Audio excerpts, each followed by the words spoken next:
All right, everybody. Good evening to you all from wherever you're listening from. This is the webinar that we've been waiting for. Finally, we get to address one of the topical issues in our industry as it has been in the past couple of weeks now. But you all know that this has been a subject of conversation for many years, and we're finally here to be able to talk about it.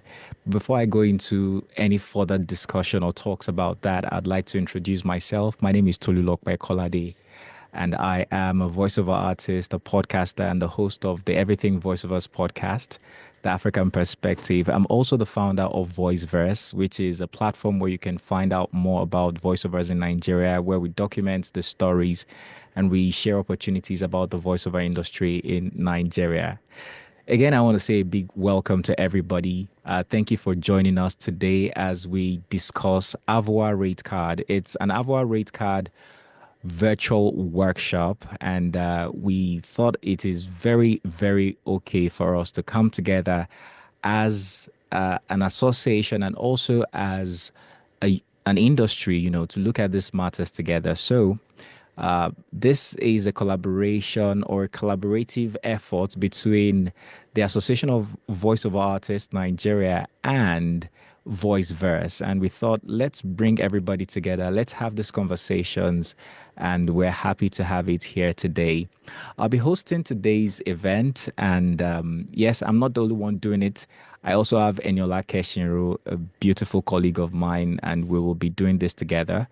Even though Eniola is going to be taking over in about an hour from now, she will be hosting a session that has to do with panelists, where they will be talking about the matters, more in depthly. But for now, we'll be having some gentlemen who are, you can call them OGs. One of them, of course, is undoubtedly an OG, and the other is undoubtedly a veteran in the industry. They will be, having the sessions for the next 1 hour to tell us about the background, the history of the voiceover rate cards in Nigeria, and also showing us and giving us more clarity about the voiceover rate card, the 2023 voiceover rate card, as established by AVOA. But before I go any further, I'd want to recognize the presence of the president of the Association of Voiceover Artists in Nigeria, a man who has been the president for about 4 years now, and he has impacted the voiceover industry, inspiring a lot of us. We grew up hearing his name on our TV screens. We grew up falling in love with acting, and I'm sure a lot of people were also influenced to become actors or voice actors. He's a renowned Nigerian actor, voiceover artist, a singer with a celebrated career spanning over 3 decades in the entertainment industry. Ladies and gentlemen, I'm talking about the one and only, the legendary Sir Segun Arinze. Please, a round of applause. You can do that via the chats. I'd like us to, honor Mr. Segun Arinze, who is the president of the association. Sir Segun Arinze, if you are available to speak right now, would love to hear you say one or two things before we get into the matter for today. Thank you very much, G, for that. I see the emojis dropping right now in the chat section. Thank you, guys. Please keep dropping it. Keep dropping it. I see a lot of people have joined, yes. And if there are people who should be here and are not here, please send them a reminder. Send them a reminder and let them know that we have started this conversation for real. While I wait for Sir Segun Arinze to, join and give us his opening remark as the president of the Association of Voiceover Artists in Nigeria, I'd like to let you all know what you should be expecting for today. So today is going to be about 2 hours. We hope to finish before 2 hours. But yes, we'll be talking about everything that has to do with the rate card. And the good thing is that you also have the opportunity to share your own perspectives and comments and ask your questions for the voiceover rate card. So we'll be starting with the session from Sir Ambrose Mosi, who is going to give us an in-depth look into the historical background and development of the rate cards in Nigeria. And then we'll go into a session that will be hosted by Sir Eric Maximus, one of the OGs. And he'll be explaining the rate card for us to understand it better. And then we'll go into the panel session where we would have the General Secretary of AVOA, Joy Ogbekene. We'll also have Ahmed Olalekan, one of the pro voiceover artists in Nigeria, Choma BBB as well, who is another pro voiceover artist, an OG as well, and a coach, and King E, the founder of the voiceover workshop and media. And that panel session will be moderated by Eniola Keshinro. I can't wait to hear what that's going to look like or, sound like, because it's going to be an interesting conversation. So, and we would also have time to take questions and answers. All of that will be happening today. And I want you guys to relax and enjoy the conversation. Get your writing pad because there are lots of things that you'll be realizing about the Nigerian rate system. We've had debates about, so, okay, is the rate fair? Debates about what should be the bare minimum people should take, what is acceptable, what is unacceptable. We hope to be able to get answers to all of that. I'm still hoping that we can have the president of the association, Sir Segun Arinze, speak to us as he should be giving us his opening remark before we get into other things for today. And after Mr. Segun Arinze, we'll be having Sir Ambrose Mose, a veteran in our industry. So, Sir Segun Arinze, if you are able to kindly unmute your mic and show us your video, as we'd like to get some remark from you as we kick off today's AVOA rate card virtual workshop. Shout out to AVOA for doing this, by the way. It's been a long time that we had, something like this. And I think this is one for the books. So I am looking forward to the conversation so much. All right. So right now it's looking like the president is not available to speak. I wish the vice president was here. But then I think we need to, get going with the conversation as it should be. The General Secretary is here, Joy Bekene. Shout out to you, Joy. But we'll be hearing from Joy much later today. Another person that I am hoping is available right now to, commence the sessions is Sir Ambrose Mose, the veteran voice actor. I'm so unsure if he's right here in the Zoom meeting, but I will, as much as possible, introduce him. My eye is so busy right now trying to find him where he is. But then let me just introduce him in hopes that he's actually available. But Sir Ambrose, if you are available, do you mind unmuting your mic so I can just get a clear signal from you, and then we can start the conversation, properly. So I'm waiting for him. While I'm waiting for all of these things to happen actively, I'd like to get some comments in the background. I want to know what you guys are so curious about. What's the big question that you have? And I want to really know this because I know it's going to help some of our speakers to know what the pains and the issues are and know how to properly address them. So you could please drop that, in the chat section. Let's feel the vibe. Let's know what's going on. Let's know what you're thinking about. What are the issues? Wow. Interestingly, we have the vice president of AVOA joining us right now, and I hope that he's able to say one or two things before we proceed. So the vice president is around, and I can't wait to pass the mic to him. Sir, if you can, hear me, and if you can speak right now, do you mind unmuting? I just want to hear your voice before, I give you a proper introduction. Okay, I guess it's still trying to, get everything together. But Sir Abdul will be hopefully speaking to us in a matter of minutes. All right. Okay, so I'm waiting for your comments in the chat section. Let me see. Akonde Michael says, I'd like to know how to properly pitch myself on social media so as to attract more patronage. Interesting. That's quite an interesting one. And Ayola Munis, one of our Egbons in the building. It says professionalism and remuneration. I want to know that too. So I'm hoping that, all these are OGs will be able to help us solve the problems. I see Eric's reaction when I said OG. Eric always believes that he's a Gen Z, So I'm going to put Eric to the test about that real soon. Okay, I'm waiting for more messages and comments. Guys, it's 15 minutes in, and unfortunately, we've not been able to get either the vice president or the president of the association. So I guess we'll just get into the conversation today. I will also. No, sorry. The vice president is here. When I actually made my first comment, I didn't realize I was muted.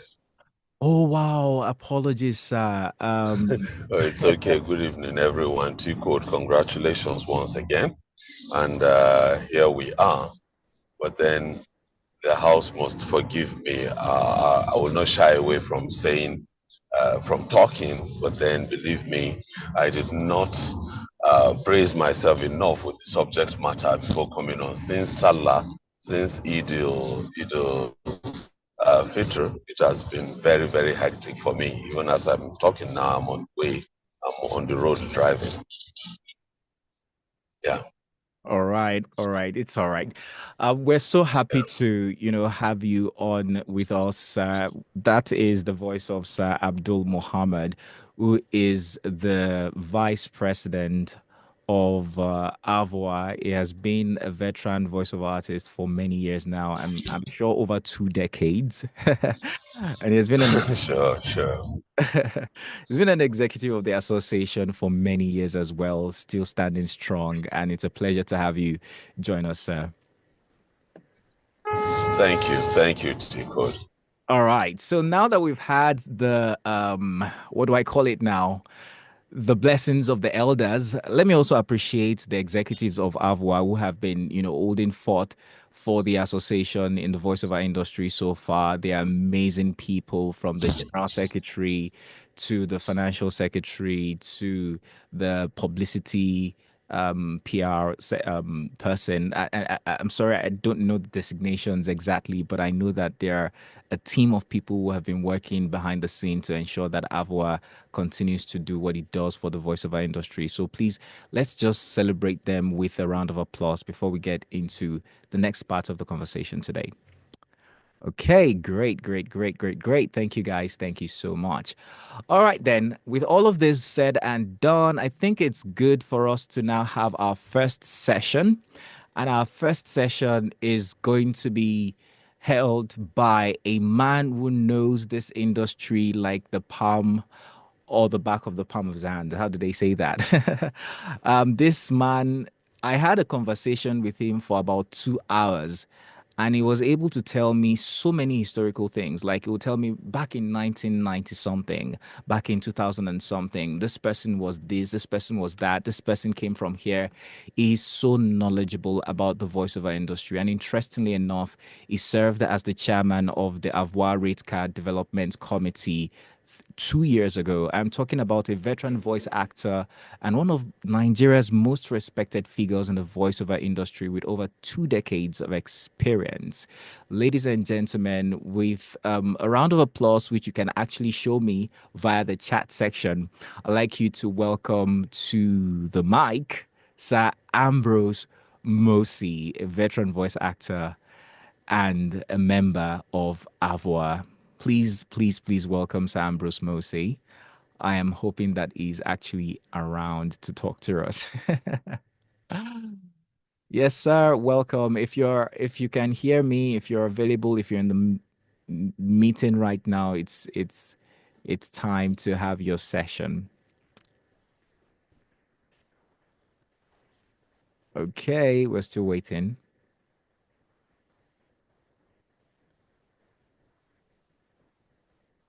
All right.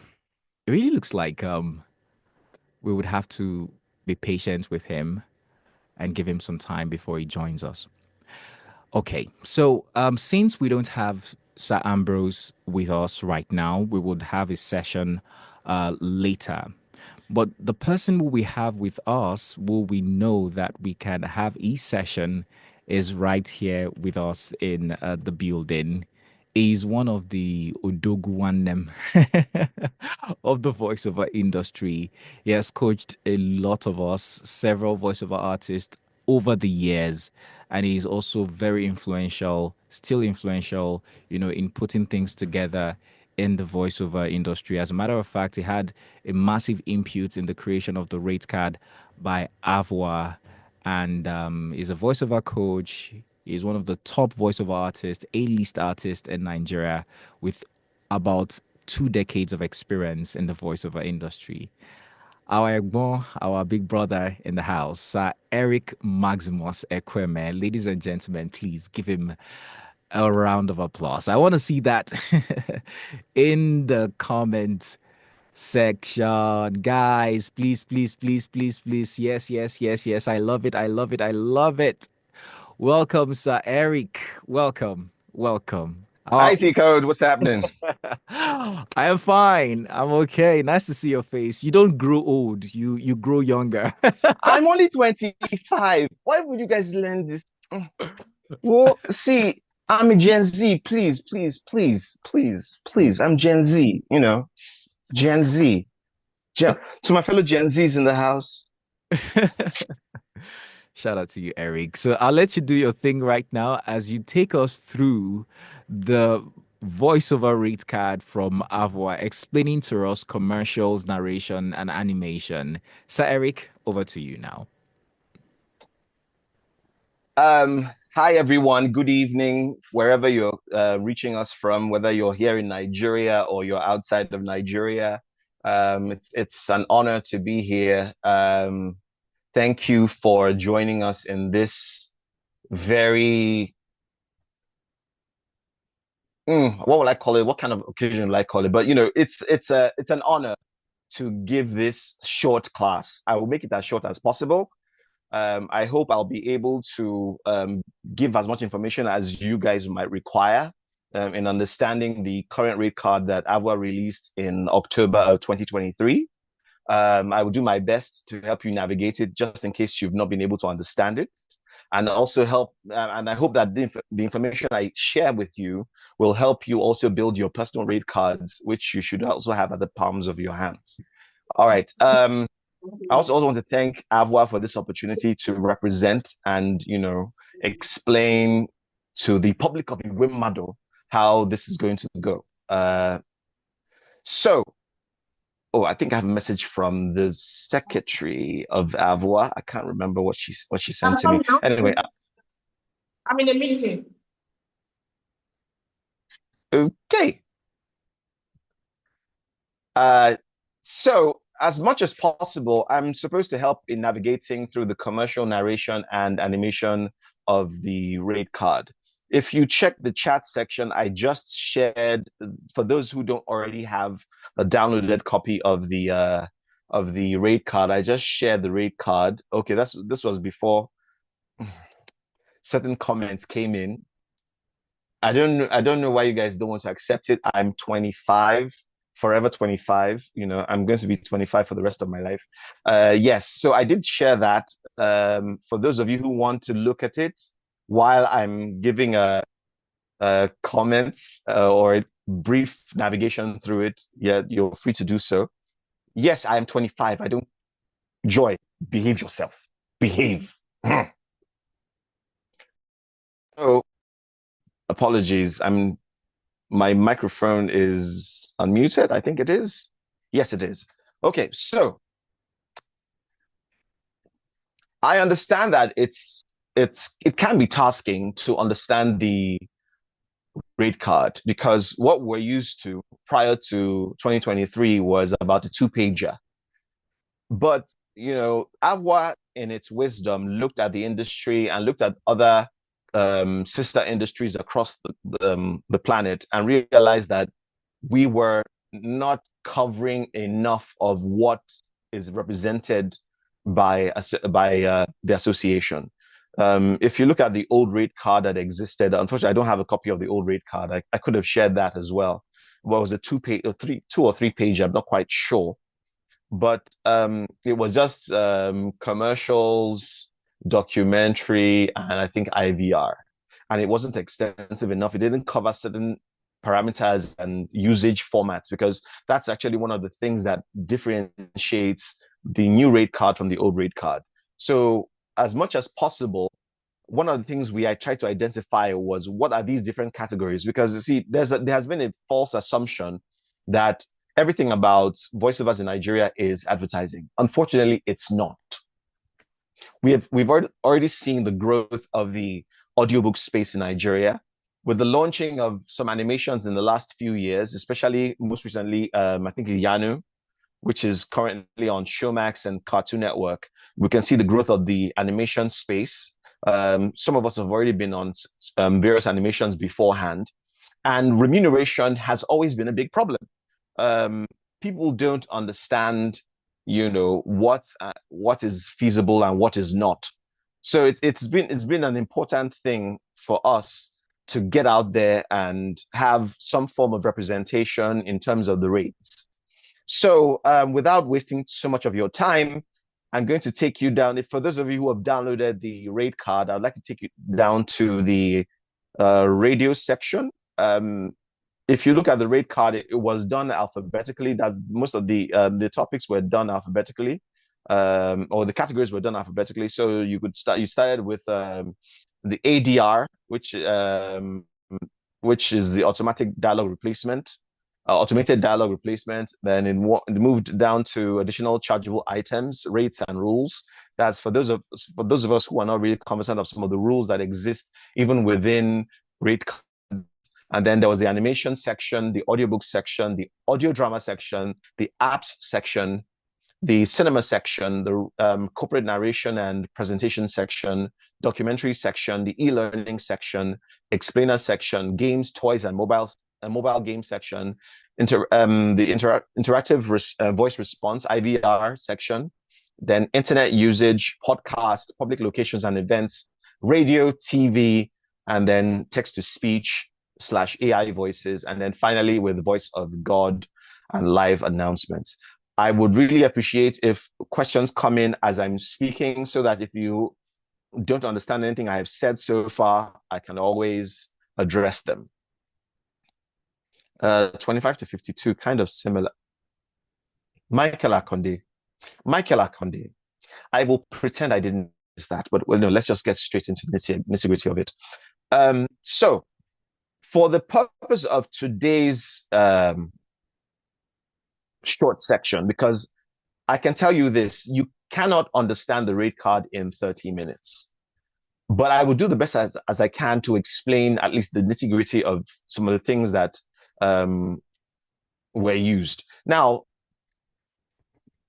back in the day, when the rate card was first introduced, there are certain parameters that were not discussed. So usage was one of those parameters. We didn't discuss, how long a voiceover is supposed to be used. People don't know, even up till now, people don't know. And agencies and the clients, they know. Some clients don't. But the agencies, the clients, the production houses, they know. The standard usage for any voiceover anywhere in the world is 1 year. In countries like America, advertising, especially adverts, is done with a 13-week cycle. South Africa has a 13-week cycle. In Nigeria, we have a 1-year cycle for usage for commercials. So a commercial can run maximum of 1 year. Anything after that 1 year has to be renewed. So that's why we have the additional chargeable items in the AVOA rate card, which is just after the ADR section, which talks about renewals and some other things. So it's important that, we explain why some of these things exist in the first place. I think one of the things going forward with my work on as an association is put a glossary of what some of these words might mean. But we already felt that the rate card being about 15 pages was already colossal in its size, because everybody was used to having a 1-pager or 2-pager or 3-pager. Even when you have people with personal rate cards, you find out that everybody tries to compress everything into a 1-page or a 2-pager when they are sharing with their clients. And that's because for personal rate cards, you must have an understanding of the categories you are participating in, so that when the client says, okay, so what does it mean? And you can explain it. But the AVOA rate card goes even further to explain usage, channels of usage, duration of usage, and how these things can be used in what spaces or forms, breaking down categories if you have teasers, what teasers are compared to what a promo is, different from what a trailer is. The fact that they're all radio adverts doesn't mean that anybody who can do a promo can do a trailer. That's not true. Promos require high energy, for example. So if you're not a high energy voiceover artist and they are giving you might not understand what a promo is. It's a radio advert. As far as they're concerned, they call you, we're doing a radio advert. But you see, categories differ and classes differ. So you need to also understand what these things are, so that, before shooting yourself in the foot, somebody reaches out to you and says, oh, I want you to do a TV advert, and then they give you a trailer. If you're not a trailer voiceover artist, you will have a problem in an interpretation or actually voicing it. So it was important for us to break these things down as much as possible for people to understand, and also save us the stress of losing money in different places. For example, in the section of internet, which was also repeated in the TV section, we mentioned that in the rate card. But before I even go there, it is also very important, because I one of the things that facilitated this webinar was the fact that people have been charging certain rates. I want to also clearly state it here that yes, T-Code, please, if you can share your screen, share the rate card.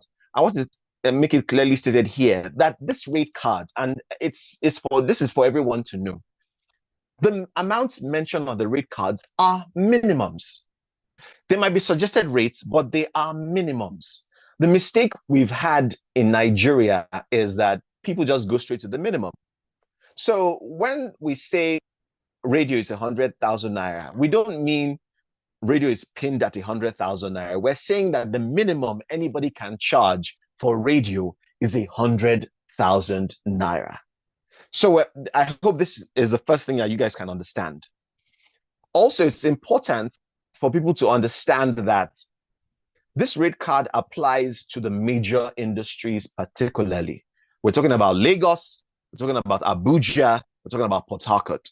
It might be hard for you to push for these rates outside of these places unless you are dealing with the clients or the agencies directly. If you're dealing with, say, Eric and Son Nigeria Limited that is based in Enugu, it might be hard for you to tell Mr. Eric that you will do a radio voiceover for the price of 100,000 naira. He's going to look at you and think, how much are they charging me to do the voiceovers in the radio stations over there?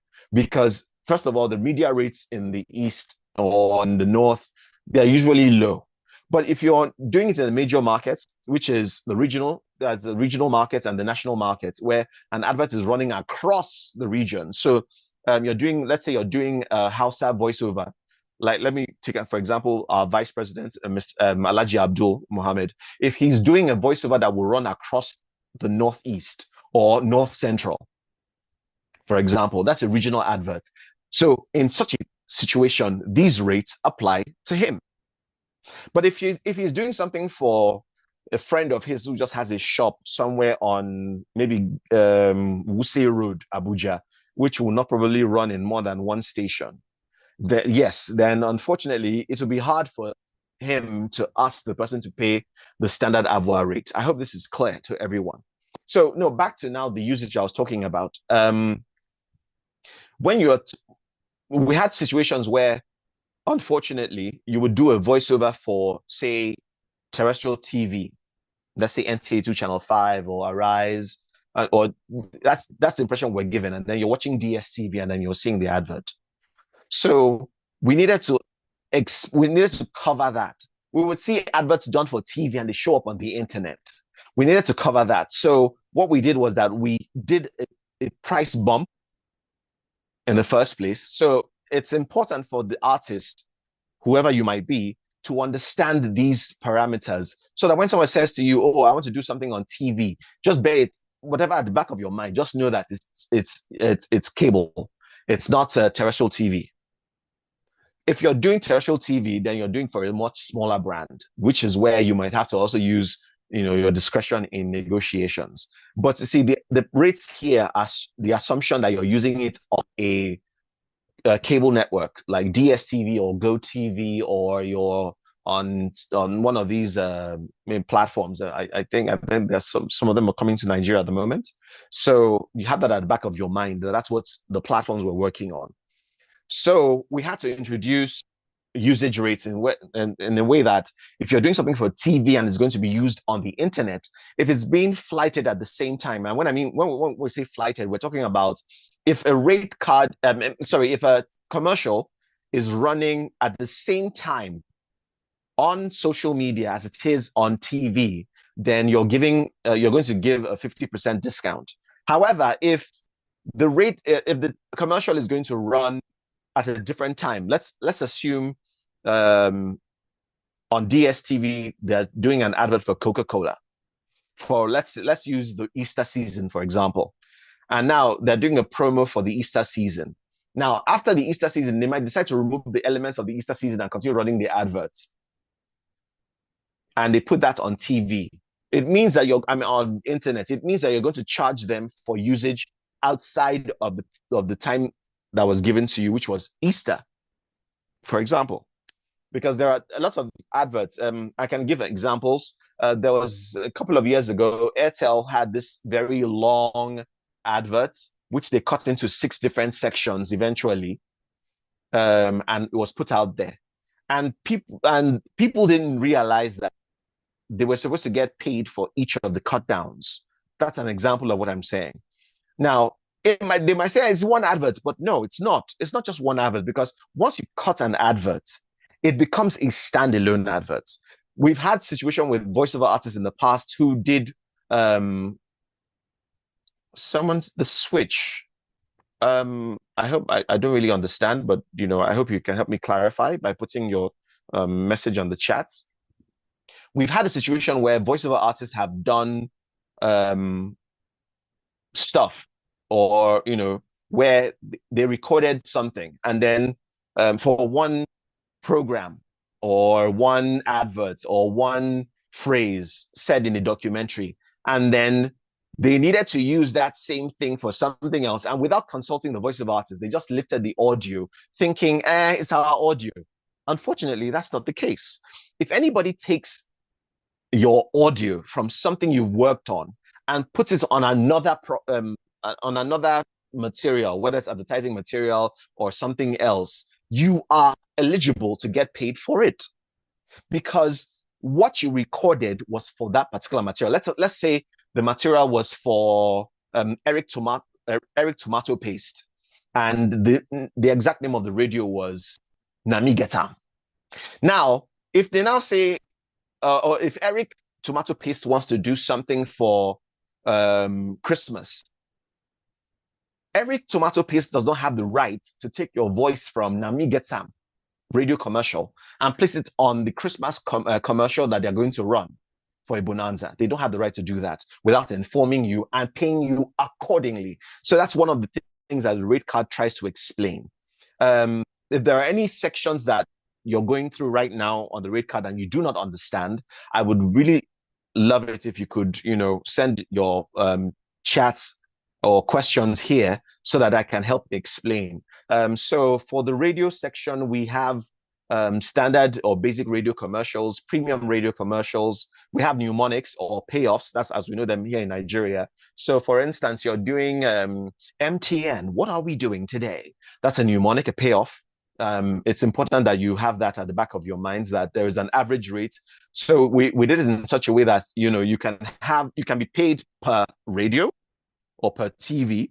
You can be paid annually, and you can also be given the right to be paid exclusively. So, if you're being paid exclusively, it means that you cannot voice for a competing brand. Like we said, these amounts here are bare minimums. you can, depending on how good your negotiation power is, you can, as much as possible, get even more than that. And it's important that you know that as well, because um, while we're trying to be as fair as possible with the rates, we also understand that Nigeria get as it be. So we put time checks, we put promos and teasers, sponsorship identifiers or bumpers, and then end boards and tags. And then in the notes section on the rate card, we did as much as possible to explain what these things mean primarily, so that when someone reaches out to you and says, "Oh, I'd like you to do a bumper for me," and if you don't understand what a bumper is, well, now you do. It's there on the rate card. So it is the job of the voiceover artist to familiarize themselves with every terminology on these rate cards so as not to get cheated or tossed aside. Yes, so the same thing applies for TV. And then one particular thing we changed there in the TV section was the franchise identifiers or idents, which can, so if you're selected to be the voice for, say, The Voice Nigeria is proudly sponsored by, just know that because it's a franchise, you're going to charge based on how your voice is used for such franchises. I hope that explains that. If you go to the internet section on page, that's page 10, that shows you, it gives you an impression, the different categories or subcategories as impressions or cost per view or cost per click. This usually applies to people who are more on the internet space, or if you understand the internet space a little more. If you're good at monitoring how these things are done. Unfortunately, in Nigeria, we're not so good at monitoring, but it was important for us to put it out there so that just in case you have a background in understanding how adverts are used on the internet, you could actually charge based on this. But we simplified it with commercials, web only, commercials, pre-roll. People don't know that there's a difference in pre-roll and normal internet connect web only adverts. So what happens if you have an advert that runs on your social media channels, like Instagram, Facebook, or just basic internet? That's a web only. But the pre-roll is what runs on, say, YouTube. For example, I was even going to reach out to Eniola Keshinro. I play this mobile game on my phone, and at every turn, I was greeted by her commercial for Visa. So it's important that, I'm sure she has already negotiated, but it's important for those of us who don't already know this, that they could take these adverts and place them on YouTube videos, on games, and it's important to know how to charge for them. So at the beginning of your negotiations with your clients, with your agents or agencies, or with whoever the people you're negotiating with, it's important to find out where the commercials or where the materials, the documentaries, or where the animation is going to be used.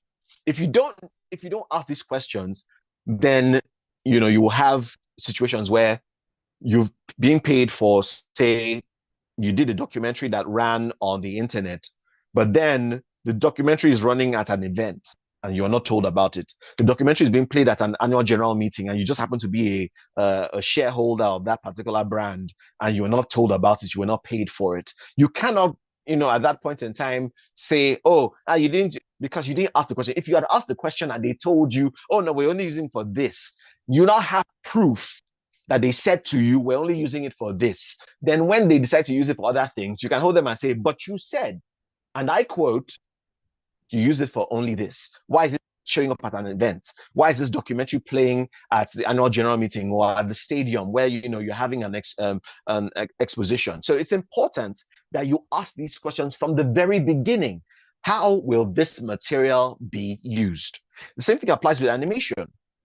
If we go to the animation section, we did what we tried to do is, because it's a new category here in Nigeria, we tried to add, a special shout out for, if there are any voiceover artists who are not Nigerian on this webinar, I'd like to say shout out to our colleagues in South Africa, in the US, and in Australia, in the UK, because I had conversations with a lot of people as regards, how to drop the Nigerian rate card, which was discussed with the rate card committee, which was chaired by Mr. Ambrose Musi, who will come and talk to us about the history of rate cards.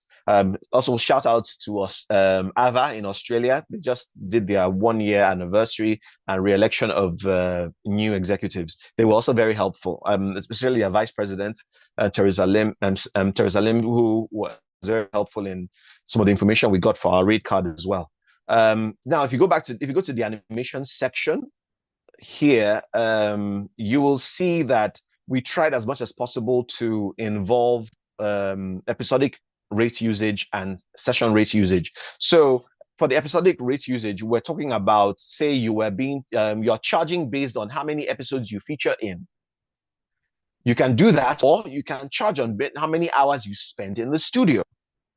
So the rates are being given there for you to understand and be compensated accordingly. But it also says there that it's you also need to bear in mind broadcast fees, usage on TV, radio, cinema.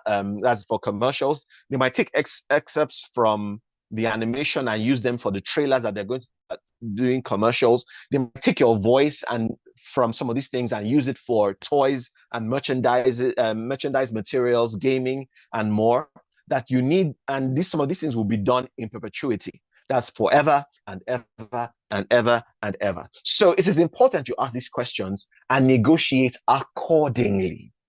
I hope I'm making myself clear. Like I said, it's not possible for us to break down the entire rate card in 30 minutes because even when the committee was making a presentation to the General House in AVOA, we probably spent about 3 hours doing so, and we didn't even get through the entire thing. But it is your responsibility as a voiceover artist to understand the rate card and draw your own rate card accordingly in respect to the AVOA rate card.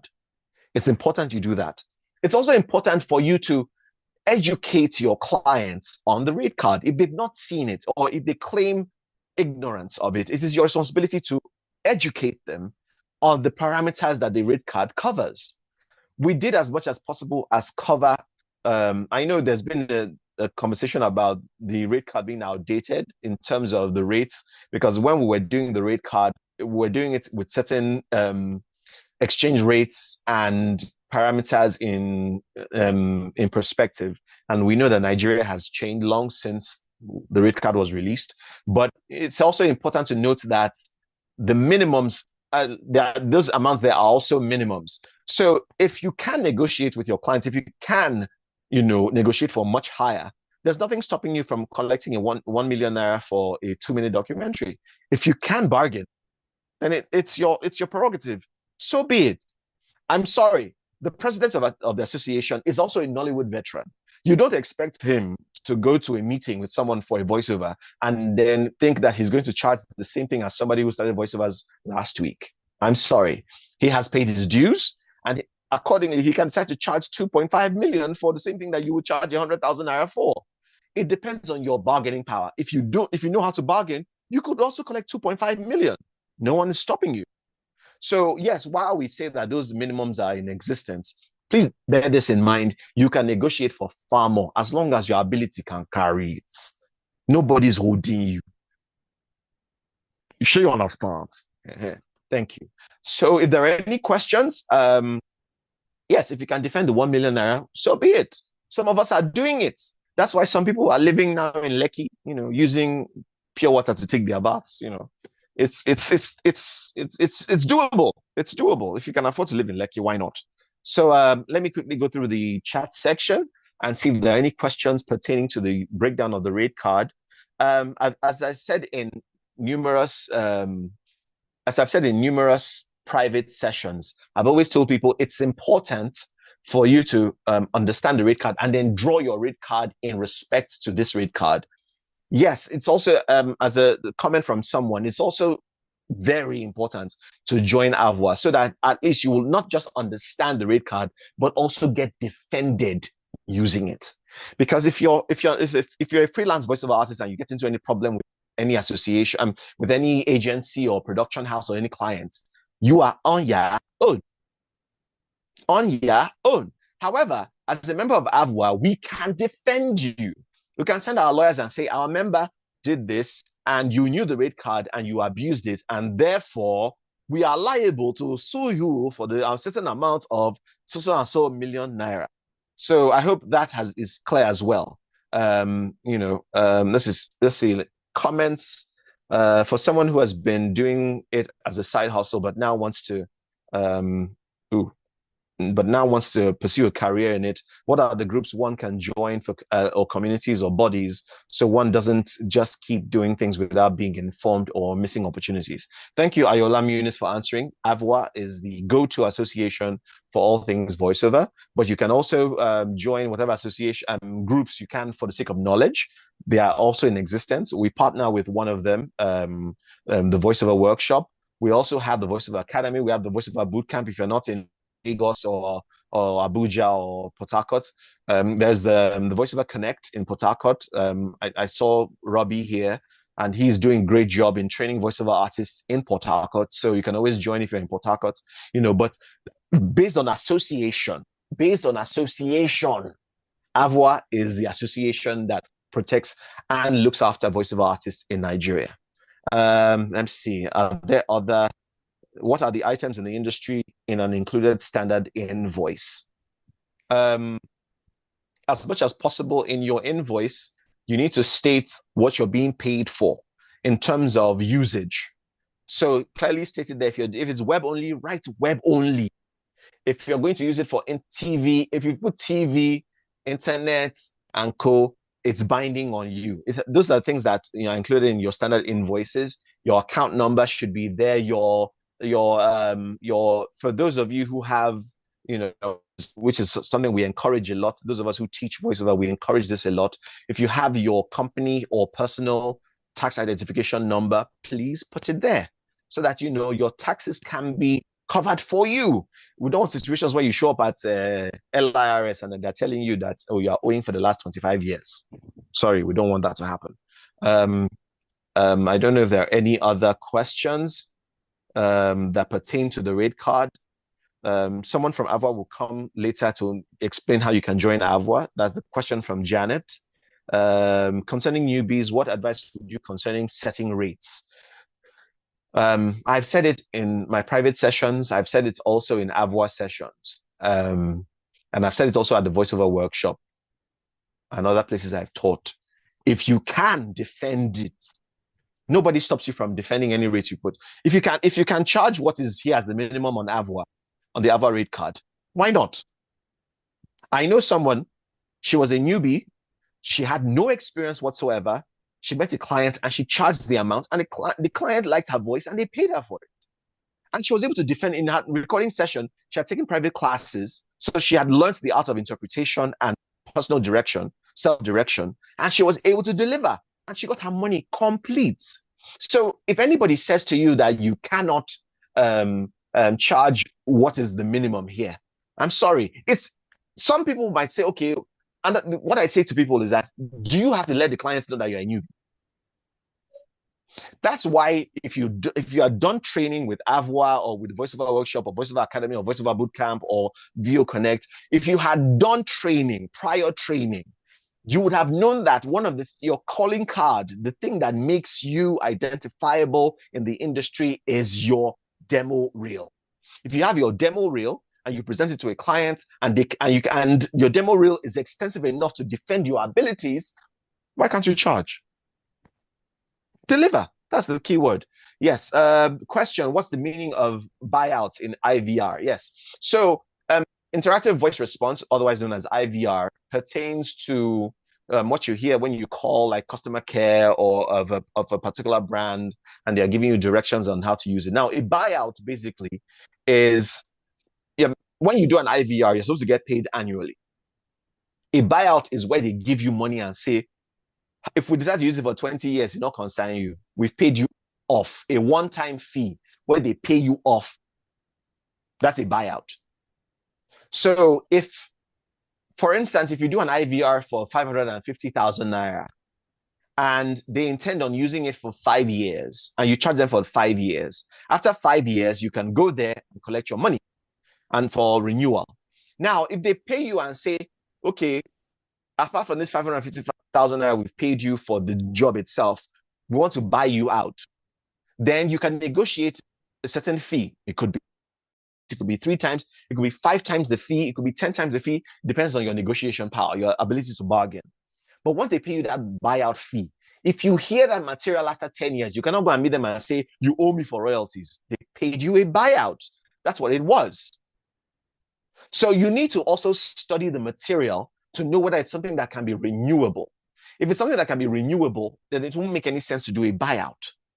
But if it's something that you know that they won't bother, there's no point renewing this kind of material, that after a few years they will dump it and start something else again, then there's no point doing a buyout. So yes, so I hope I've been able to clarify that. What would you label yourself as a new? Why would you label? Yes, thank you, Jamaldine. You've also said the same thing I've said. Why would you label yourself as a newbie?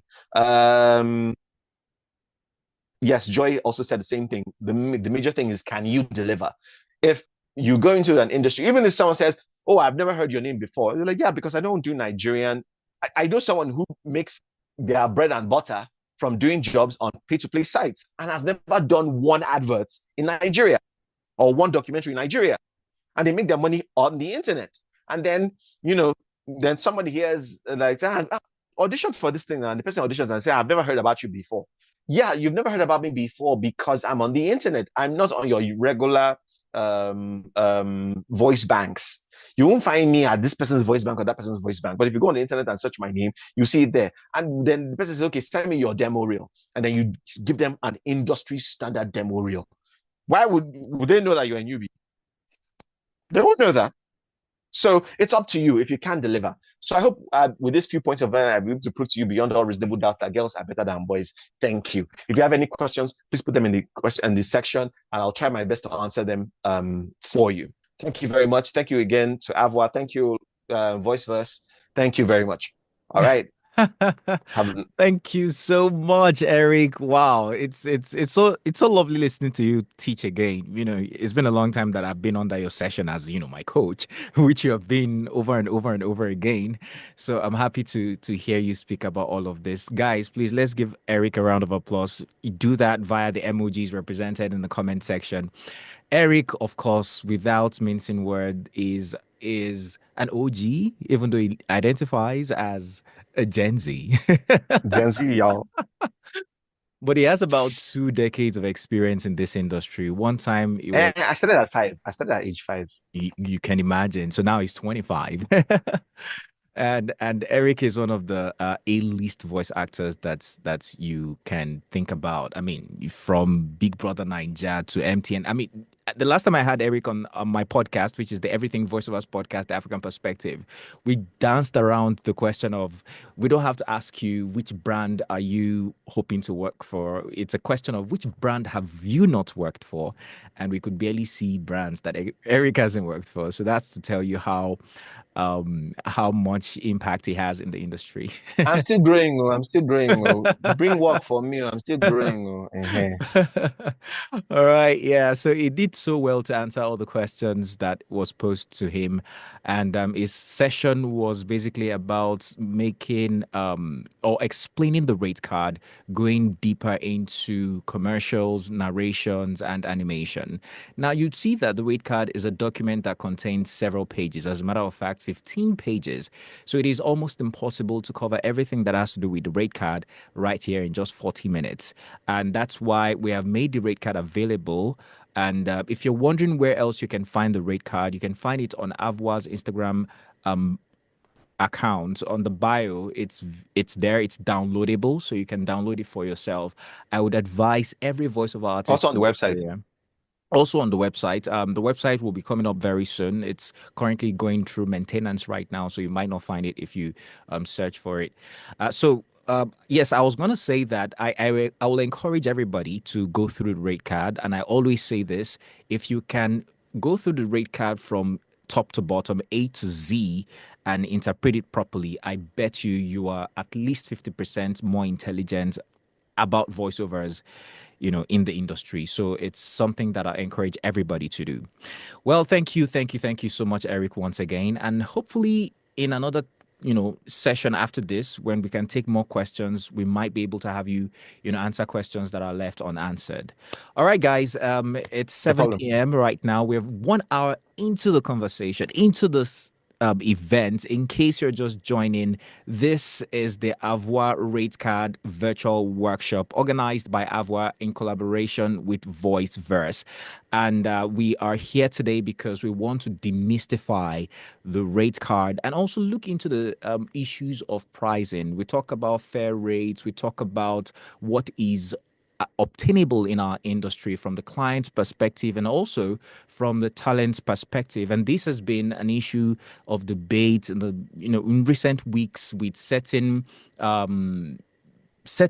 conversations sparking as a result of some propositions from certain brands that we can't mention their name, but we saw about 2 weeks ago AVOA putting out a memorandum to set the record straight, saying that the minimum for commercials in Nigeria is 100,000 naira, and seeing rates as ridiculous as 15,000, 20,000. 25,000, they are unacceptable. Now, Eric has done so well to explain to us the nuances involved, talking about how regions can also affect, the rates and all of that. So we're going to continue this conversation with a panel session. But just before we do that, there was a session that should have held before Eric's session. And this was a session that should have given us a background, an historical background into the development of the rate cards in Nigeria. You've heard Eric say that there was a rate card before this rate card that was published in 2023. There were rate cards before that time. I used to hear of stories where voiceover rates were, something lesser than 10,000 naira, maybe 7,000 naira, and all of that. The exchange rate has really gone AWire since then. So we want to know what that process has been like, or the background, and this would also give us a historical perspective into the existence of AVOA, because AVOA, many don't know, has been in existence for over 20 years, and they've been protecting the rights of voice actors in Nigeria. And to take us on that session is one of the veterans. I'm not so sure if he's available right now, but I would just try my luck. All right, guys. So, okay, so let me just introduce one of the veteran actors in the voiceover industry. As a matter of fact, he served as the chairman of the AVOA Rate Card Development Committee, playing a pivotal role in the shaping of fair pricing standards for voiceover performance and professionals in Nigeria. He's a veteran voice actor, known very much for his work in the pidgin and production area of voiceovers in Nigeria, with over 2 decades of experience. Someone said 35 years at least of experience, and I couldn't doubt that. I'm talking about Sir Ambrose Mosi. Please give him a round of applause. I'm hoping he's available to speak to us right now. Sir Ambrose, if you are around right now, would love to hear you say something. Okay. Okay, so I would assume that Mr. Ambrose is not available at the moment, but there is an episode on my podcast where I had him as a guest, and if you want to know more about the history of the voiceover industry in Nigeria, the era of the 90s, the 80s, Mr. Ambrose gave us some of these details. So you can go and listen to that episode. It's in season 1 of the Everything Voiceovers podcast, The African Perspective. And I'm sure you would learn a lot. Hello. Ooh, wow. Hello, sir. Hello. Good evening, sir. Good evening. Wow, nice to have you in the I'm sorry. house. I left you guys waiting. A lot of Nigeria, a lot of I've been on the road though, and came back home. There was no light, and had to go, the default here. And I eventually came back home to restore light. So I'm so sorry. And, It's okay, sir. We're very happy to have you. Good Good evening, evening. everyone in the house. Good evening, ladies and Sir. gentlemen. Happy to be here this evening. Yeah. So before I don't know. Did you ask a question? Okay, so again, thank you for joining us, and it's okay. We understand. Your apologies are more than accepted. Yes, we are. I mean, as the chairman of the AVOA Rate Card Development Committee, we thought it was very important for us to have you on this conversation, giving us a background to how we came about the rate card, and you can also touch on the history of the rich history of rate cards in the Nigerian voiceover space and the significance roles they've played so far. Okay, thank you. I joined AVOA when the fee, voiceover fee was 3,500. Yeah, I joined in 1997. Yeah, so then they were still hanging around the Midi-Tone studios. You know, and so the fee then was 3,500, and then later they moved it up. That was in the year 2000. It was moved up to, no, the 2002 was moved up to 7,075. You know, so at that time, agencies, of course, protested. No, we're not going to pay and all that. It was only Inside Communications. Permit me to mention them here, though I'm not the advert manager, but you know, they were the only agency that said, no, we value what you guys do more than what you are putting forward. We would like to pay you 10,000 naira. So at that time, they were paying 10,000, while others were still struggling to pay 7,500. And so in 2012,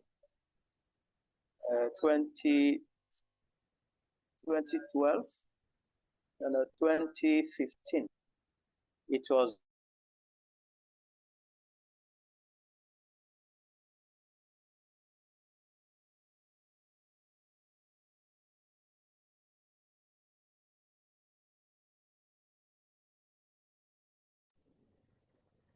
Okay, I just want to be sure that it's not from my end. If you can hear me, please drop a message in the comment section. It seems Mr. Ambrose's internet is frozen right now.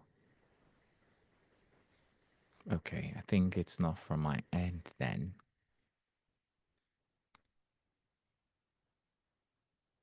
All right.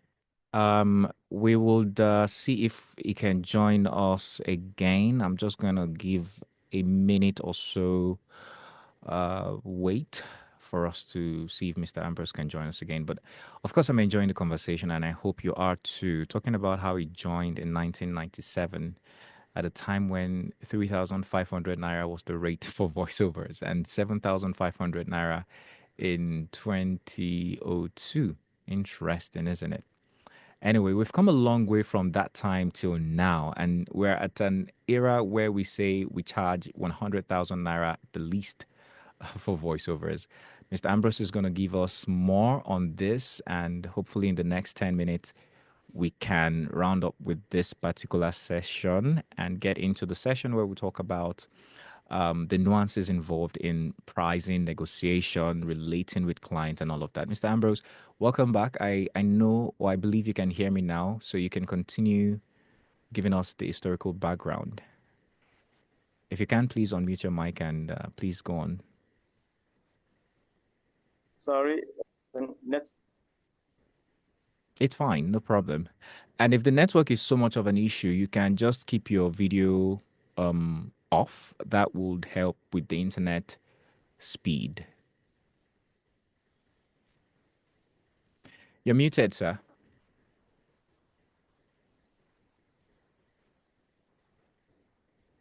Sorry. Yeah, I said in 2015 it was reviewed upwards again. There was another upward review of voiceover rates, and this time it was 15,000 naira. You know, and as usual, agencies, started fussing about and say, what's there? Meanwhile, these are people who go outside the shores of Nigeria, South Africa, Ghana, to shoot commercials, to do jingles or voiceovers, and they abide by whatever rules and regulations that are,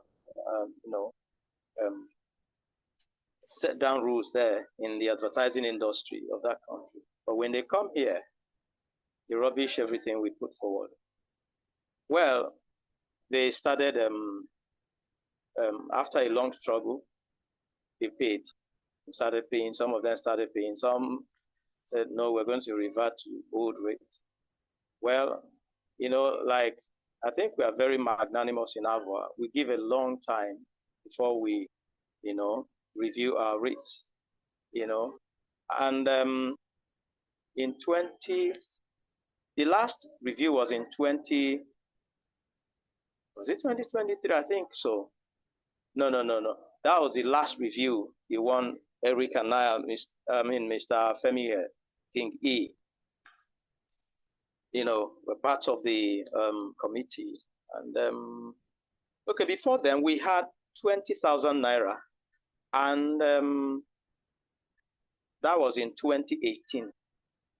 And there was no time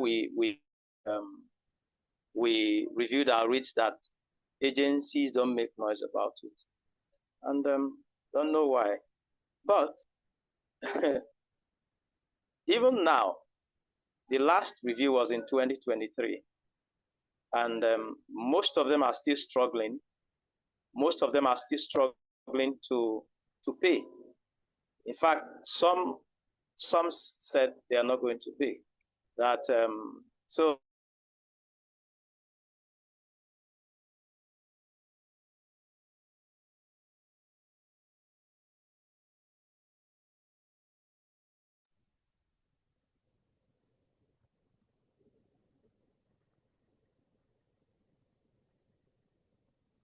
Okay, so I'll assume again that we have some internet problems from Mr. Ambrose's end. But yeah, he has given us a very, very condensed version of how it has been in the past 20 years as regards rate cards in Nigeria. And there's a lot to learn and glean from in that short, presentation from Mr. Ambrose. So, looking at our time, we might not be able to further extend the conversation. Unfortunately, he's not able to complete that talk. I I really hope he can, but Hello. okay, Hello. sir. All right. So, well, you're back. Yeah. I Okay. don't So know why this network is just treating me this way. it's I don't all know. right. Well, since you're already talking about the last review of the rates, we hope that we can, wrap up from there and have have you, give us the juice of it. You can unmute yourself now.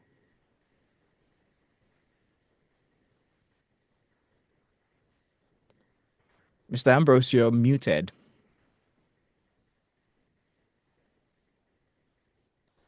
Okay. In any case, ladies and gentlemen, thank you so much for, being a part of this. Now, this is not the end. This is just a little technical issue that, we know how it goes here. But then we've had a good one from Mr. Ambrose, giving us, a summary of what has been in the voiceover industry. In 2023, from 2022 to 2023, I should say, probably around that period, he led a team of voiceover professionals, members of AVOA, to create what you call the current rate card, from AVOA. And we had a lot of contributions from other influential personalities in the industry, including Sir Eric Maximus himself. So we want to say a big thank you to Mr. Ambrose and the committee that put together the rate card. All right, now. So, yes, that's it for that session, and we would be moving on to the next. But if you're just joining, this is the rate card webinar. We call it the AVOA rate card virtual workshop, actually, where we're looking at the matters arising for the rate and pricing and negotiation in the voiceover industry in Nigeria. We've had a great session from Eric Maximus himself, who taught us about the rate card, looking at commercials, narrations, and animation. And we just listened to Sir Ambrose Mose, a voiceover veteran and the chairman of the committee that put together the rate card. And now we're going into the next section. This time around, it's going to be a potpourri of superstars, if I could put it that way, because everybody on this next panel are highly respected individuals in the voiceover industry, very influential as well. And I must say kudos to AVOA, the team behind this workshop, for putting together this A-list individuals who have depth of experience and many years. Put together, we should be looking at about 50 years at least of experience. So they're in the right place to tell us about pricing, clients, and fair compensation in the voiceover industry. I would like that everybody is a part of this particular conversation by just listening, paying attention, taking notes, and if possible, ask questions if there is time to do so. Because we also have the delectable Eniola Keshinro, a voiceover artist and coach, who is going to be moderating this session. So before I hand over the mic to Eniola, allow me to just do a little introduction of who she is. Well, first of all, she's the one that Eric, made reference to, that he heard her voiceover for Visa right while he was playing some video games on his phone. So that gives you a bit of, introduction to who she is. Yes, she's a multi-talented individual who has earned a reputation as a versatile and trustworthy voiceover artist, the president of the Voiceover Academy Alumni Network, where she fosters collaboration and contributes to the growth of the voiceover industry in Nigeria. A very talented one at that. Ladies and gentlemen, if your hands are not too busy, well, yeah, your hands are not too busy to put the emojis in the comment section. Please help me make welcome Eniola Keshinro, voice artist and coach, as she moderates the pricing, client, and fair compensation panel session. Eniola, over to you. Please keep Hi, clapping. Tika. Thank you so much. Hi. Thank you so much, everyone. Can you hear me? Yes, I can. Amazing. Thank you for that powerful introduction. Thank you. I really appreciate that. But I've also handed over as president of the Voiceover Academy Alumni Network. So we have a new president. So Wow. ex-president now. Wow. We have a new president. Shout out to PD Isaac. But yeah, thank you. Thank you so much for that powerful introduction. And thank you for starting the conversation so far. I must say, just listening, I have learned a lot from just hearing all of us speak at this particular webinar. So we can't thank you enough. We can't thank Voiceverse. We can't thank AVOA enough for initiating this much needed event. Again, I also want to say thank you to the brilliant Eric Maximus for that masterclass, because it was a masterclass on setting your rates. I'm sure people were just hearing terms and hearing things flighting on TV and like, what's happening here?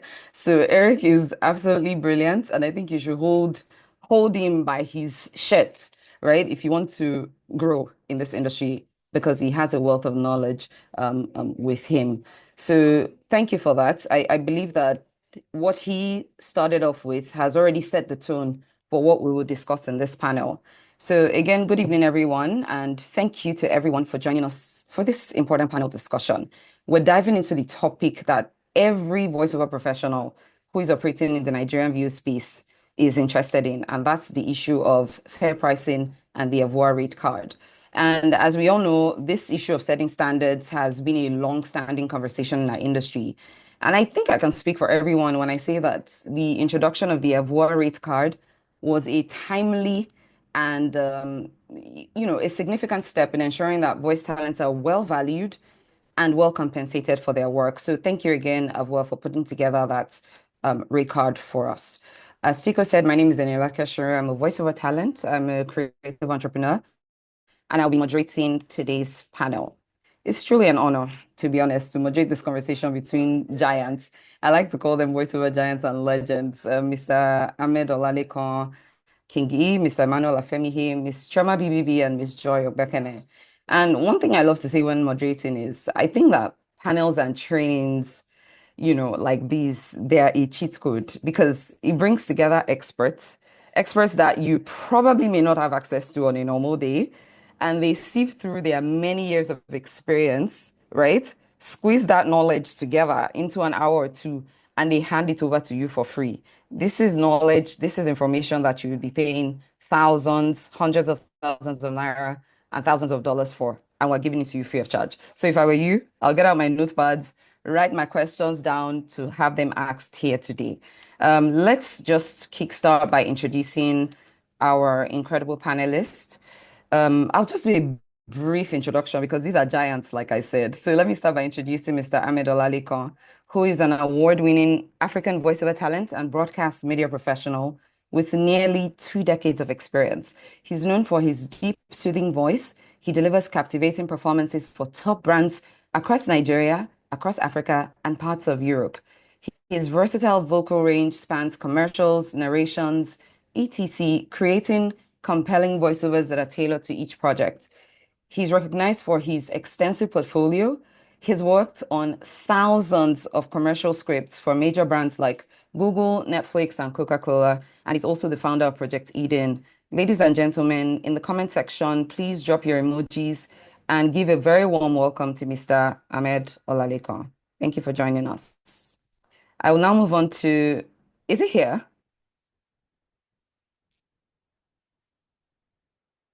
Is Mr. Ahmed here?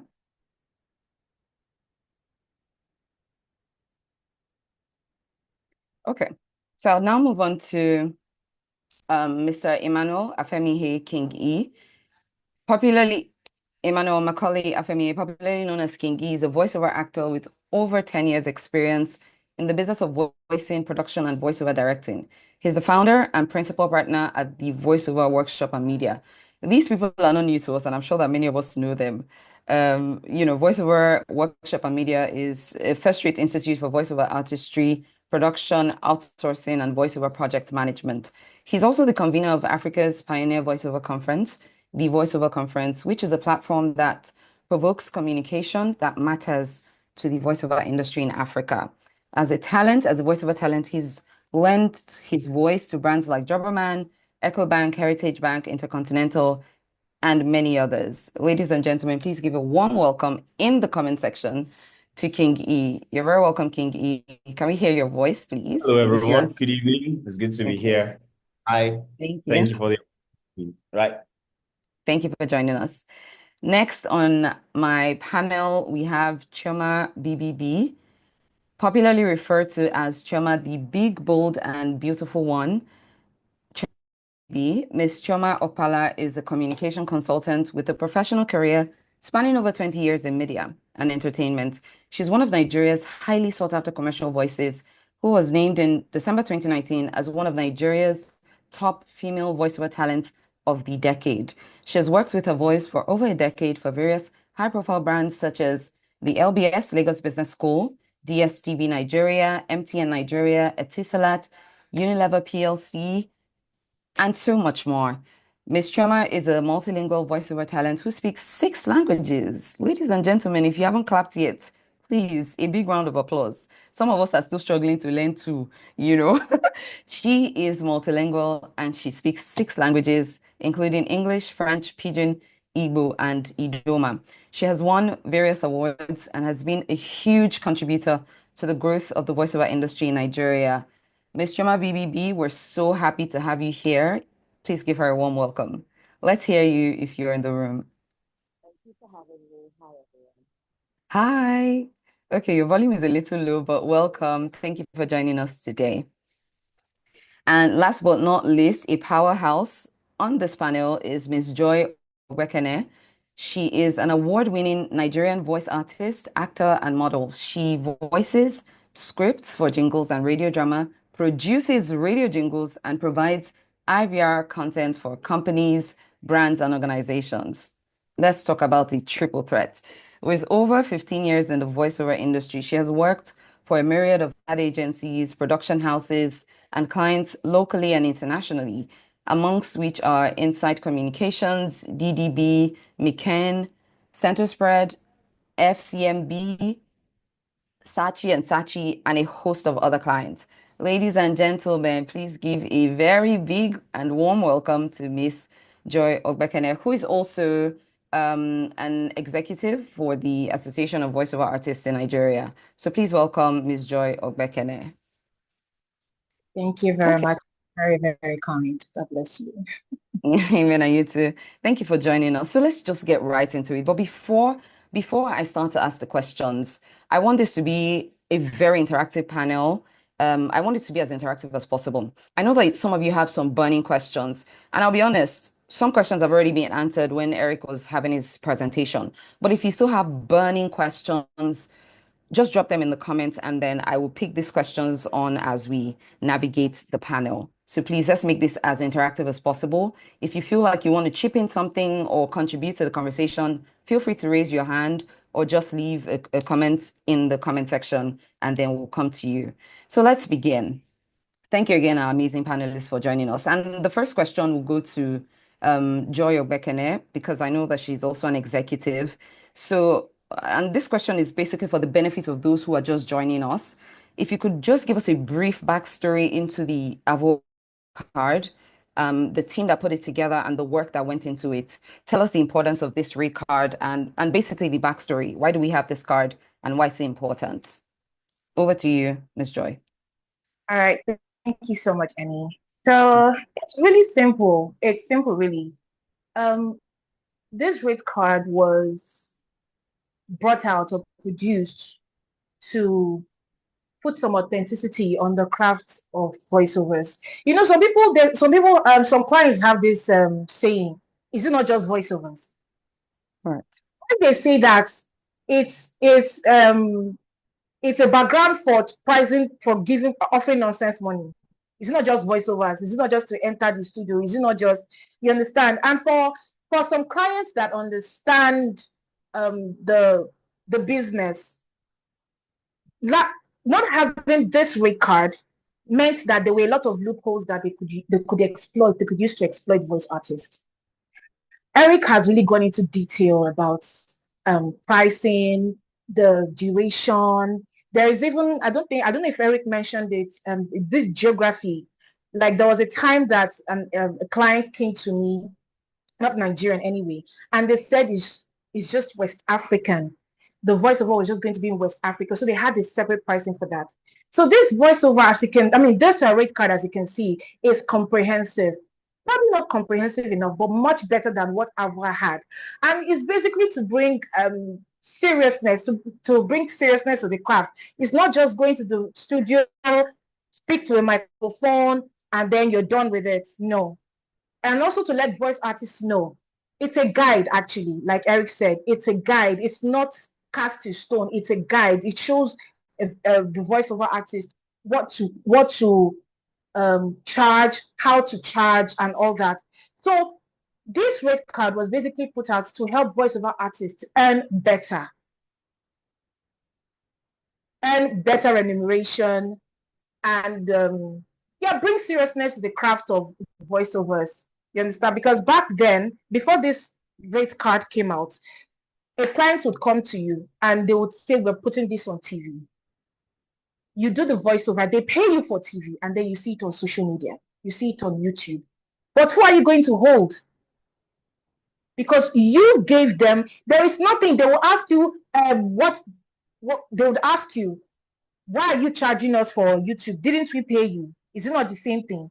So by the time you carry this rate card and say, this is, if you're not very knowledgeable or you do not really know how to bargain and all that, you can bring out this rate card and say, see, this is it, this is how it is, this is what it should be, and all that. So who's laughing? So basically, is to help the voice. Like we brought this to help the voice artists to do better. You understand, with remuneration and all that. So I hope that answers that question. Oh, yes, it does. And it sort of leads me to a part B of the question that I asked initially. And this question is about updates, right? The rate card has been released for over a year now, or close to 2 years, if I recall correctly. And in that time, we have seen the prices of goods and services skyrocket. You know, things have astronomically increased in prices. How do we factor in, economic challenges like inflation into this, is there any plan of AVOA to update rates? Or Oh, should we just take this as a minimum standard and just say, okay, yeah, that's what AVOA said. They just said, don't go below this. We can charge as high as we want. Or is this something that would there be regular updates? oh, there'll be updates, but for Okay. now, the minimum. It's the minimum. So it means that you can decide, and there are voice artists in this country who do not charge 100,000 naira for radio. They charge Right. way above 100,000 naira. So it's the minimum. So you Right. can charge 200,000 naira. It's your prerogative. Okay. But it's the Okay. minimum. But yes, there will be plans. We talked about it even at the time we were putting this rate card together, that there will be plans to update the card from time to time. Okay. Okay. Now, Amazing. artists should treat it as the barest minimum. Minimum. Okay, excellent. Thank you so much for saying that. And it sort of leads me to King E now. Seeing as this question I'm about to ask has to do with education. And Joy, you touched on that because you talked about clients not being well educated on voiceovers, our services, usage, buyouts, and things like that. So King E, what strategies do you think that voiceover talents can use to explain the value of our services to clients who are unfamiliar with industry standards? How can we as talents deploy this rates card, deploy these rates and things like usage fee, licensing, royalties if possible? How do we explain this to clients who are not aware of these standards? How do you think that talent should navigate that? All right. Thank you so much. Can everyone hear me? Can you hear me? Yes, yes, we Hello? can hear you. Yes, we can hear you. Okay. Hey, Eniola, how are you now? It's good to see I'm you. good. Okay.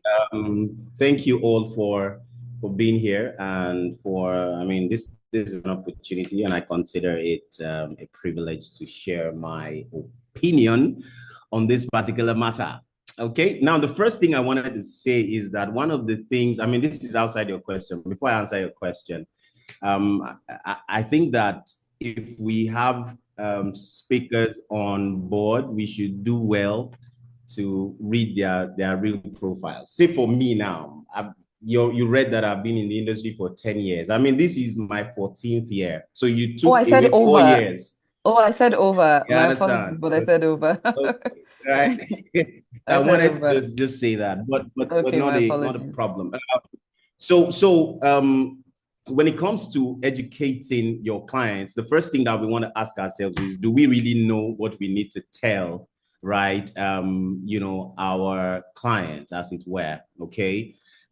Do we know what is available? Do we know that you can get residual income? Do you know what you are supposed to be earning, right? But if we talk about education generally, it is just to tell. Okay. One thing that we do as voice actors is that we feel somewhere in our minds that clients are supposed to know. Okay. And that is very valid because we look at it as a business, which makes total sense. But we also have to understand what kind of business is it. It is the creative industry, is the creative space. And as much as possible, we need to understand that the creative space is a very flexible space. All right. And the tendency that when you have a product or you're selling a product, your client has an idea of how much it is supposed to cost when they have never come in contact with that product is very slim. So we have to be open to sharing what we know and being able to, be open-minded around it. Instead of telling our clients or expecting that they know, we're very open to saying, okay, we can walk them through every step. Definitely, it won't be easy because a lot of clients, even when they know they still do not want to pay. All right, that now opens us to several other questions that surround, when you're talking to your client. But one of the ways, of course, is to show as against telling. How do you show? How do you tell this person that this and this are what goes through, that go into or into the work that I do? One of the ways is we have social media right now, to tell our clients what kind of content do we put out, right? What is it that this is our work? There's one. Yes, last night I was still having a conversation with a client who was offering a particular figure. And the truth is the person wasn't even asking me to do the work, because sometimes I get clients who want to use female voices or want particular voices and all that, right? But it's my responsibility to say this amount that you're trying to give us doesn't make sense, or it hurts the industry. Okay, so there's that personal education, that personal conversation with your client, which you have to also, go through or do, right? There's you just also knowing that your client might not be receptive, and doing it with love or doing it with some level of patience, right? Knowing that this is something that I need to educate this person on. And what if the person says no, right? Or the person is not interested? So we have to look at it from different angles, but then generally show the client, tell them there's social media, like I said, what kind of content do we put out? The industry in itself has changed drastically. It has moved. Some people know this, some people do not, all right? Moved in the sense that you have now the possibilities or the platforms to create your content and show the entire world that this is what I do, this is what I'm about. Behind the scenes, how the recording process goes, the actual work that goes into it. And it is not a one-day thing. It's something that you continue to do over and over. All right.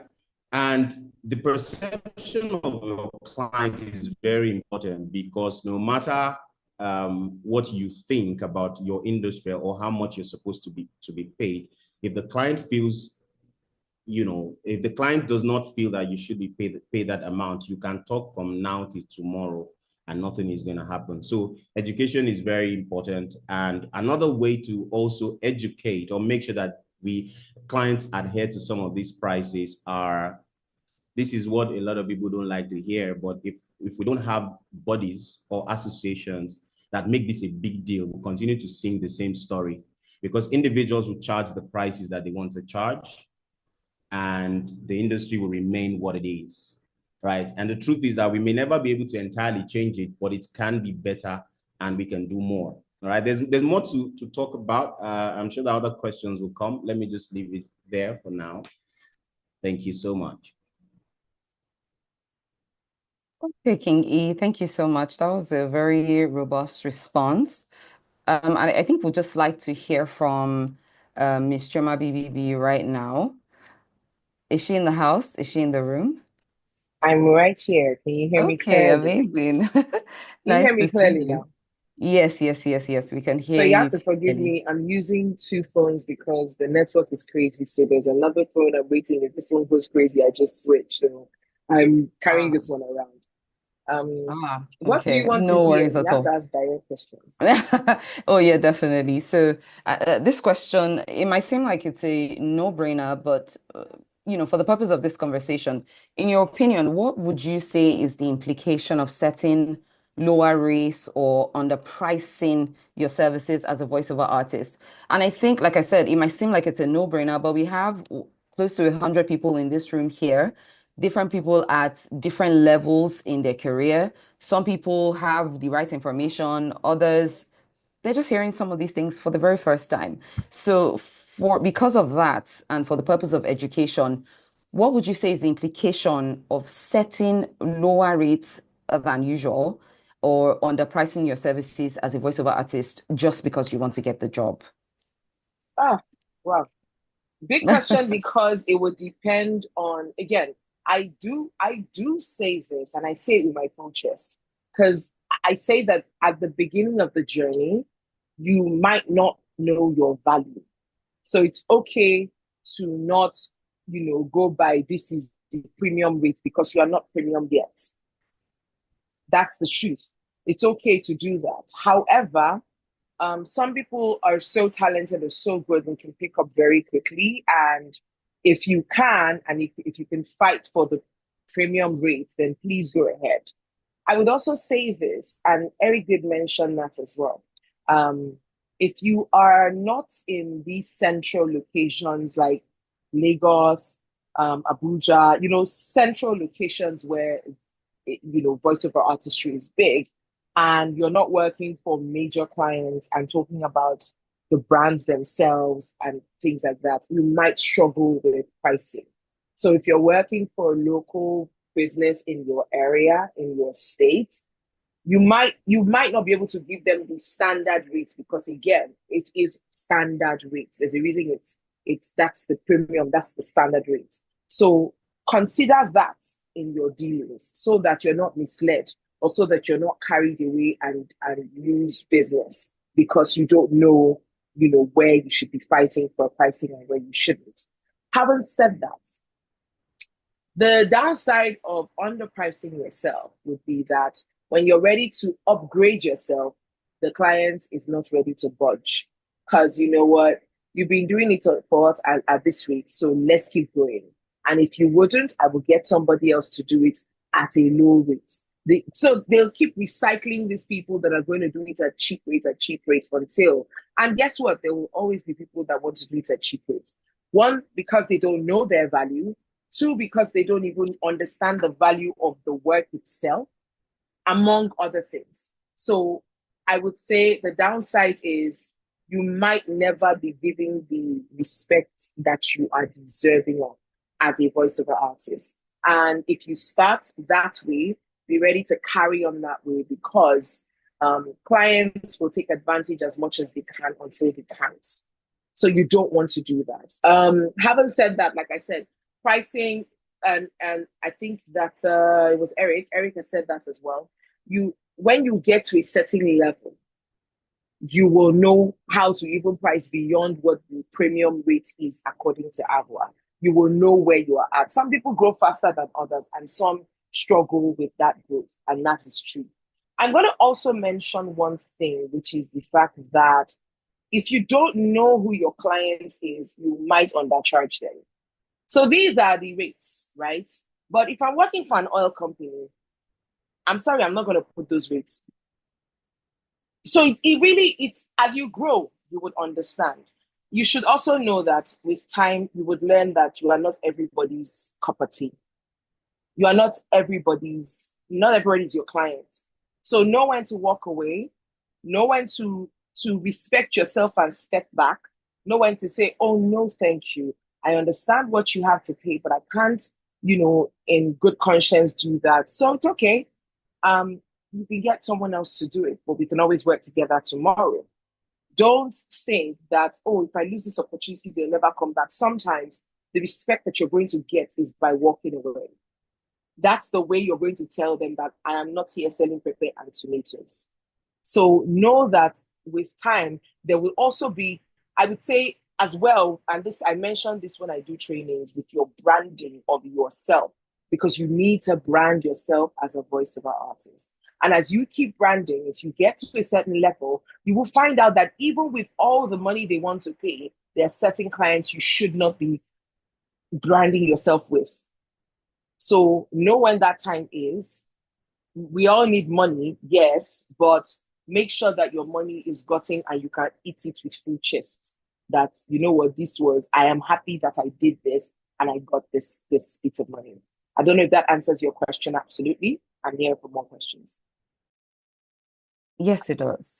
Yes, it does. Absolutely. And thank you so much for saying that. And I also thank you for touching on the subject of branding, which I think Eric also mentioned when he said if Segun Arinze walks into a room, he's definitely not going to be charging the minimum standards, because he's been able to build experience and his brand over the years. He is a known name, a premium name, and the same thing can be applied for voiceover artists, no matter the level that you are at.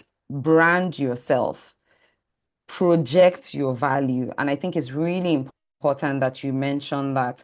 And thank you for telling us about, the danger of underpricing your services as a voiceover talent. But before we move on from you, if you could just extend the conversation a little bit, what are the dangers for the industry when you underprice? Because sometimes you might think, oh, it's just you oh, what's there? Let me just take the money and go. But it's dangerous because there could be a ripple effect when we have not one person, we have tens and hundreds of people who consistently are underpricing and undercharging. What is the implication of that going to be on our industry? Okay, so my light is gone out, so forgive the darkness. Oh, The sorry. the side effects, I will call it, the ripple effects of doing this is that, look, at the end of the day, some people are doing this business. This is their primary assignment. This is all they do for a living, and you're going to literally bastardize their work. Also, I would hope that if you're coming into this, because this is not just a fun sport. This is a business we're running. It's a business for us. And if it's not a business for you, you might want to just step away and not call yourself a voiceover artist. Do things for free for people and tell them that you are doing it for fun. But if you're going to charge people, then you have officially made it a business of yours. And we don't want bad business. We want people who are willing to dedicate themselves and also get the dividends of the work that you do. Some of us I've been here for well over 26 years. And I don't want to end up, I want to grow old doing voiceover because it's my happy place. But it's also a business that I want to keep running and making money from. What you're going to do is basically undervalue the work that we do. And I hear, just like Joy was saying, some people say it's not just voiceover. You have not done voiceover if you have, like, there are cases where you're done voicing and your sides hurt. Your throat is your office. It is it's sometimes gruesome because you are able to take up a role and you're supposed to be screaming like a crazy person in a script. That is work. If it was just voiceover, everybody would be doing it. Everybody cannot do it because it takes skill, it takes talent, it takes learning, it takes owning. So we can't, and all of those things don't come cheap. Even if you are watching YouTube to grow, to learn, you need to know they are spending data on that YouTube. So that in itself, you are spending money. So spend money and then make money. Make it make sense. It just doesn't make any sense that at the end of the day, you will undervalue yourself and it has a ripple effect on everybody else. Well, as many people as let it. And the more some of us pick it up and fight for what is right, you have come this far. Even if you charge 20K right now, you are charging 20K because some of us fought for 20K back in the days. If you can charge 50K right now, you are charging 50K because some of us fought for 50K back in the days. So you can't come and then rubbish all the work that has been done. Ambus gave I remember 1.5, 3,000, 3.5, we got to 15,000, to 20,000, to 30,000. For the longest time, it was 40,000 until this uplift. So we really have done a lot of work. Don't come rubbish our work. If you don't want to do this as a business, do it for free for people and tell them that this is your hobby. We're not going to hold this against you, but don't come and say you are a voiceover artist because you're not. You're just having fun. Amazing. This is a no holds barred conversation, and we can see it's getting very hot here. We need to have these conversations. It's really, really important. And I like that people are not holding back.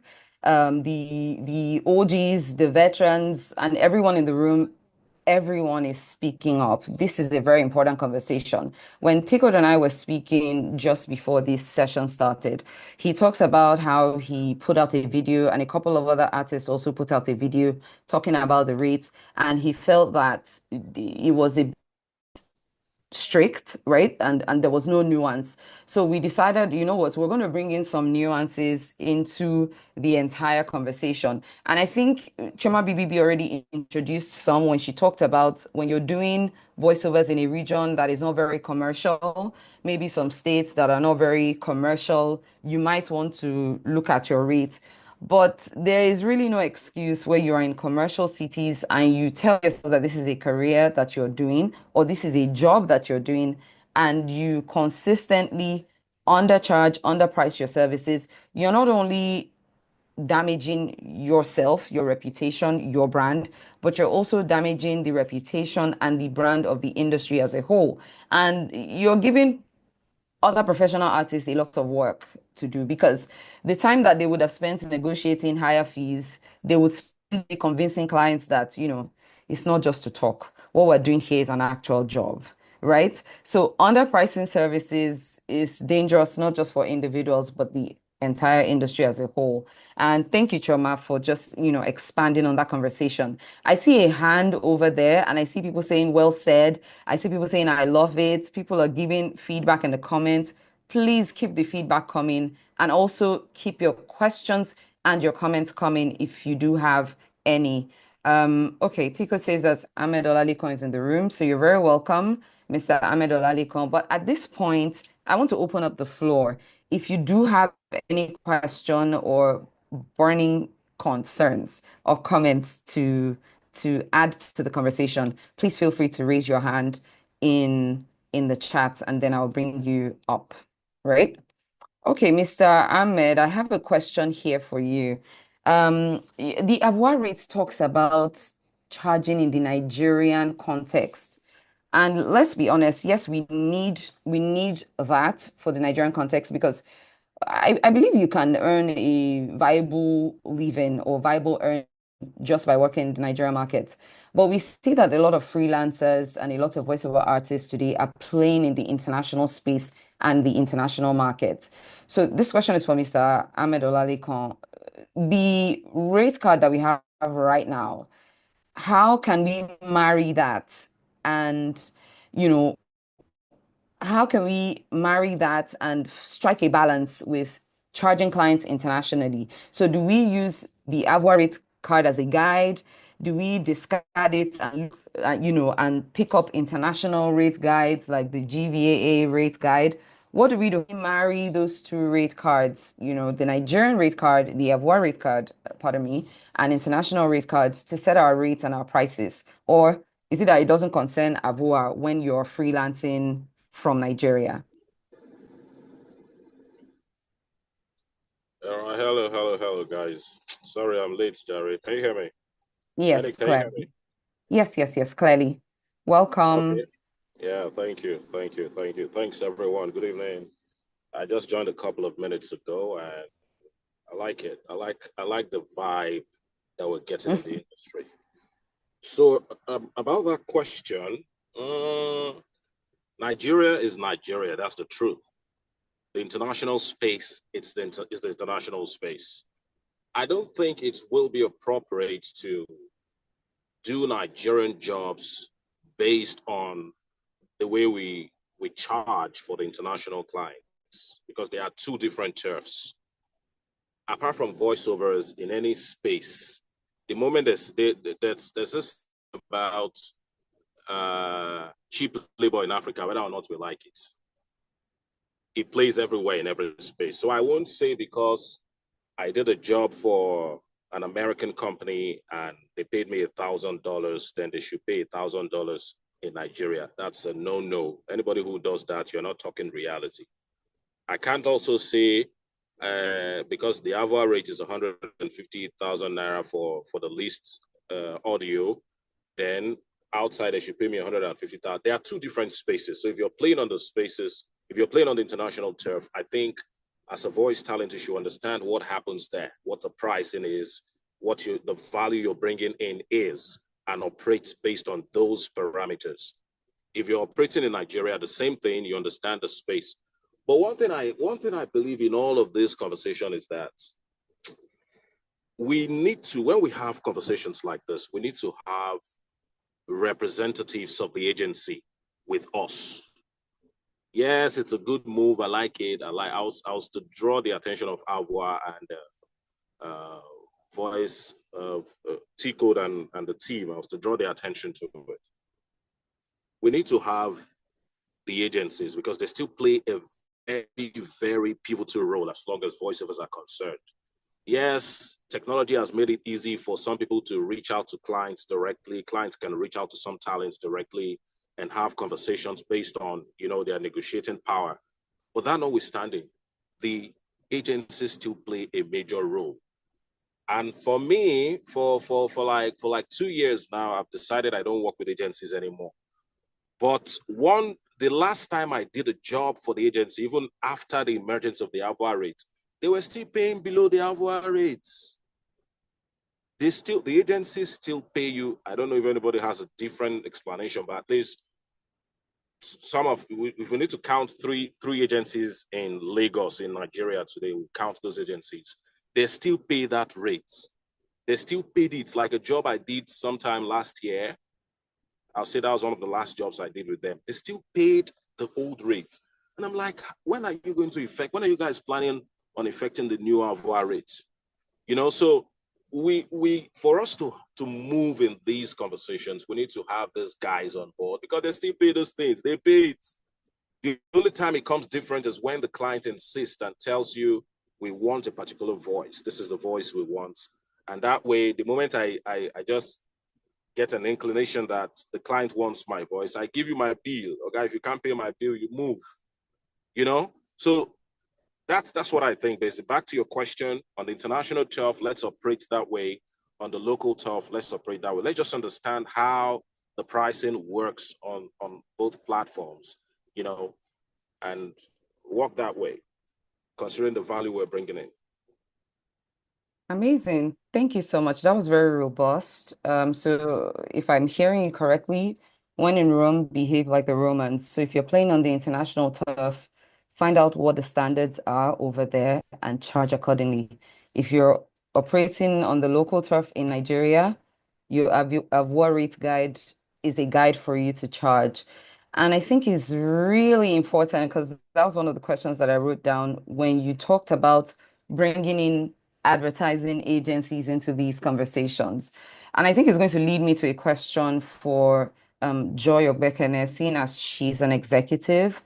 And the question is, what is AVOA doing to educate the agencies? What Ahmed said is what a lot of voiceover artists are currently doing. They're just deciding that they're not going to work with Nigerian agencies anymore. But not everybody can afford to do that. So how do we get the agencies who have been operating for many years and many decades, paying what they've been paying, how do we get them to come on board? What kind of conversations do we need to be having with them? Because that's the only way that we'll grow as an industry. Everyone is going to try to book jobs internationally, reach out to clients directly. But let's be honest, the bulk of the jobs that we do in Nigeria currently for voiceover artists, some of them come from these agencies. So how do we maintain standards across board? What can AVOA do to help voiceover talents right now? Because I think we need to declare a zero tolerance, in my opinion, but I'll yield the floor to the experts. Joy, please take it away. You're muted, Joy. Yeah, to be honest, some of these agencies can be incorrigible with this pricing thing. Like I wrote it there, I said this battle with rates happens every time AVOA increases rates. They just don't want to go beyond their comfort zone, right? For them. And AVOA has had meetings. We've had meetings. We've gone to these agencies. I think the last time we had a meeting with one of the agencies, top agencies in Nigeria, and that particular agency started paying the new rates. And we've gone to some other agencies, but some just refuse to adhere. So at the end of the day, what AVOA tells its members is, look, we've done this. It's now left for you. Don't work for these people. If you work for them, you're on your own. Because I've also noticed that these agencies that refuse to pay the rates also are terrible with timing. Like they can owe you for 1 year. They cannot, what is 1 year? They can owe you for 2 years. They pay you small money or they pay you small money and they will not pay you on time. So at the end of the day, AVOA is sensitizing these agencies. We are writing to them. We're having meetings to them. But ultimately, like Lekon said, he's just stopped. And I think I had a conversation with Mr. Ambrose too, and he's told how many, I'm not working for you guys again.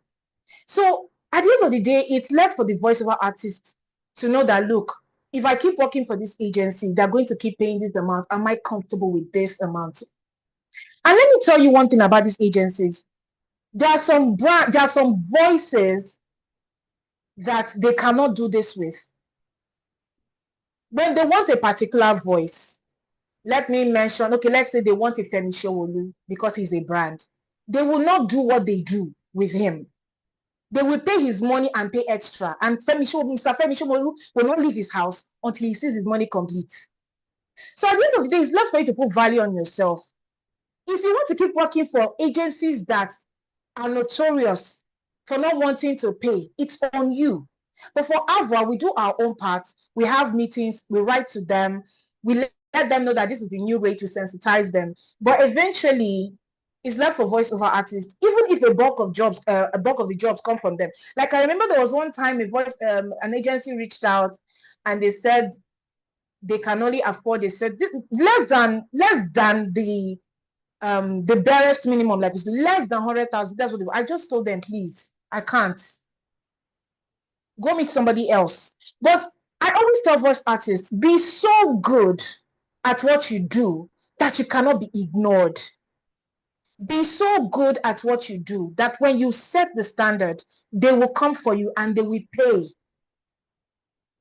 So that's what AVOA has been doing. AVOA has been having meetings, but ultimately it's left for the voiceover artists to work or not to work for them. It's at the discretion of the voiceover artist. But at AVOA, we do our own parts. Wow, that's amazing. It's very amazing to hear the role that AVOA has been playing in enforcing the minimum standards. But the bulk is back at us as voiceover talents to amplify our value, build our own brands, and take a stand. These are my rates. You're going to pay that. You're going to pay my usage fee. You're going to license this voice, and that's it. So if we have more people who are able to demand for what they think or what they believe is their value and what is right, then I think that agencies would start to get the notice that, it's not business as usual. But I'll just say AVOA should please continue to enforce these things.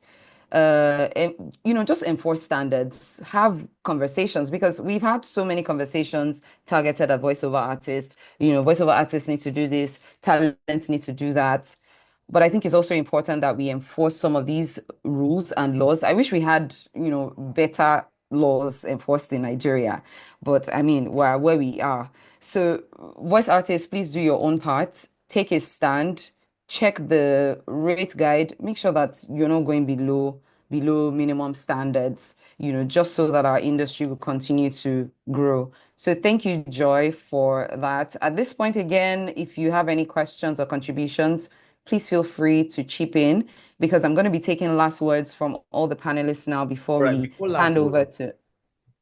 Okay, please go ahead, Kingi. Yeah, before last words, Eniola, thank you so much for holding this down, and to everyone that has contributed, kudos to you all. So there's a perspective I've been exploring, and those I'll say three perspectives. First, the talent, okay, and secondly, we can say the economic situation, and thirdly, we can say the client or the person who is paying the bulk, right? Now, all of this can affect how much you charge as a voiceover artist. Now, the first one is you who is a voice actor. Do you know what you want to charge? Are you able to defend or say? So first things you must know. And secondly, you must be willing to stand by it. Now, the second one is economic situation. How does this affect the amount that can be paid to you as a voiceover artist? You can also look at that in two ways. One, you can say, oh, because of the economic situation, people will not be able to pay, let people just eat and all of that. I mean, you can give all of those excuses, but I'll tell you for free that despite the economic situation, there are still budgets for certain things. And some of these clients know it, and the budgets have been allocated. Even when they play the card of economic situation, it does not mean that the money is not there somewhere that is supposed to be paid to you, a standard fee. Now, as a voiceover artist, you can now decide to say, oh, I want to play the economic situation. They don't have the money because you are unsure of yourself and what you're supposed to charge. Just bring the money, because realistically now, people are hungry. There's hunger in the land. Okay. So some people might just say, oh, let me just get this work, let me just get this small money and all of that. You're doing yourself a disservice, because there is a budget that can be paid for that amount, that work that you're about to do, that is more than what you are trying to collect. Secondly, you are doing the industry a disservice, because, every other person is affected, after a while. All right. Now there's the part of the structure, all right, policies and, covers, okay, that will say, okay, this is covering the talent or the industry or the markets that we're trying to build. Now, what will this do? This would also help the work of the voiceover actor who is willing to stand by their price or by industry standards, because the client is a politician. Let's look at it that way. The client will look at clients or agencies now. Okay, is a politician. They're looking for ways to reduce every amount of money to make more profit. All right, so they look at, they'll say, oh, let's play the card of economic situation. There's no money. Oh, this regime is not helping us. Oh, and they're having conversations with you, and they're to your what you want to do. They are listening closely to you to sense whether you're interested in this job or you're desperate. They are playing all their cards. And they're also looking at the part where there are no agencies or anybody that is going to ask me no matter whatever money I pay. And because of that, I can also play that card. So they are somewhere they know. Now they need your service. That's the truth. Don't let anybody deceive you saying, oh, they really don't need you and blah, blah, blah, blah. They need it. That is why they are coming to you. Okay. Yes, you as a voiceover artist, you have to be able to build your brand to a point where, one, you are not desperate. If they say they are not giving you that job, you are ready to walk away. Thirdly, you're building your thing and you're creating your own job if possible. Now, for structures and association that can help the work of the talent and entirely help the work of the industry, that is also very vital, because that can affect the entire system. No one is coming to help you. Let me just collect this money. The client knows that, oh, well, no one is going to ask me. There are no standards after all. Let us just pay whatever it is that we want to pay. And that's what the industry will continue to be. So whether we want to say it, we want to be truthful to ourselves, we want to beat around the bush, at the end of the day, it will affect everyone. All right. So one of the things that you want to do, even as a voiceover artist, if you let's assume that you're supposed to charge 500,000 or 200,000 for a particular project, and the client says, oh my God, there's no money. We really want to do this. And somewhere in your mind, you're like, my gas don't finish. Oh my God, what am I going to do? Now there's a trick to this is just trying to play safe. Give them an invoice with the original standard fee. This is the price. And I have given you a discount of 50K to accommodate 150. Now, what does that do?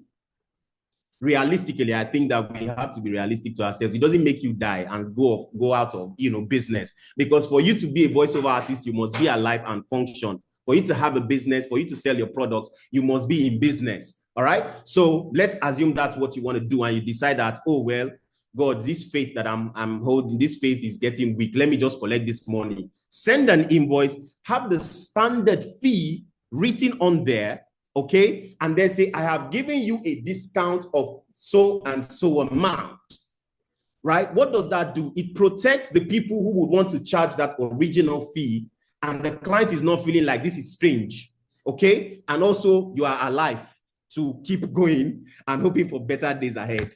All right, thank you.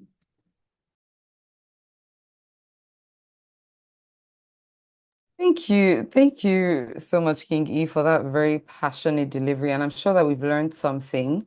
And if we've taken a lot away from what you've said, but I want to highlight what you just said about invoicing. Even if you're offering discounts to a client, write the actual amount that you would have charged for that particular voiceover and put the amount for the discount there. After all, every invoice has the portion for discounts. So just add it there that this fee is discounted because of yada, yada, yada. But it also protects not just you, but it also protects other talent who would also want to charge the same standard fee. Thank you so much for that, King E, for sharing. At this point, I think I would like to invite the president of the AVOA, Mr. Segun Arinze. We're so happy to have you in this room. Please, you have the floor, sir. Thank you for joining us. Good evening, everybody. Can you hear me? Yes, we can hear you. Good evening, sir. I've been following the conversations, and I'm very impressed with all the contributors and all they had to say about voiceover and rate card and all that. If you understand this thing about rate card, it's not a today thing. It's been in the works for as long as I can remember when I started voiceovers way back in the 1980s.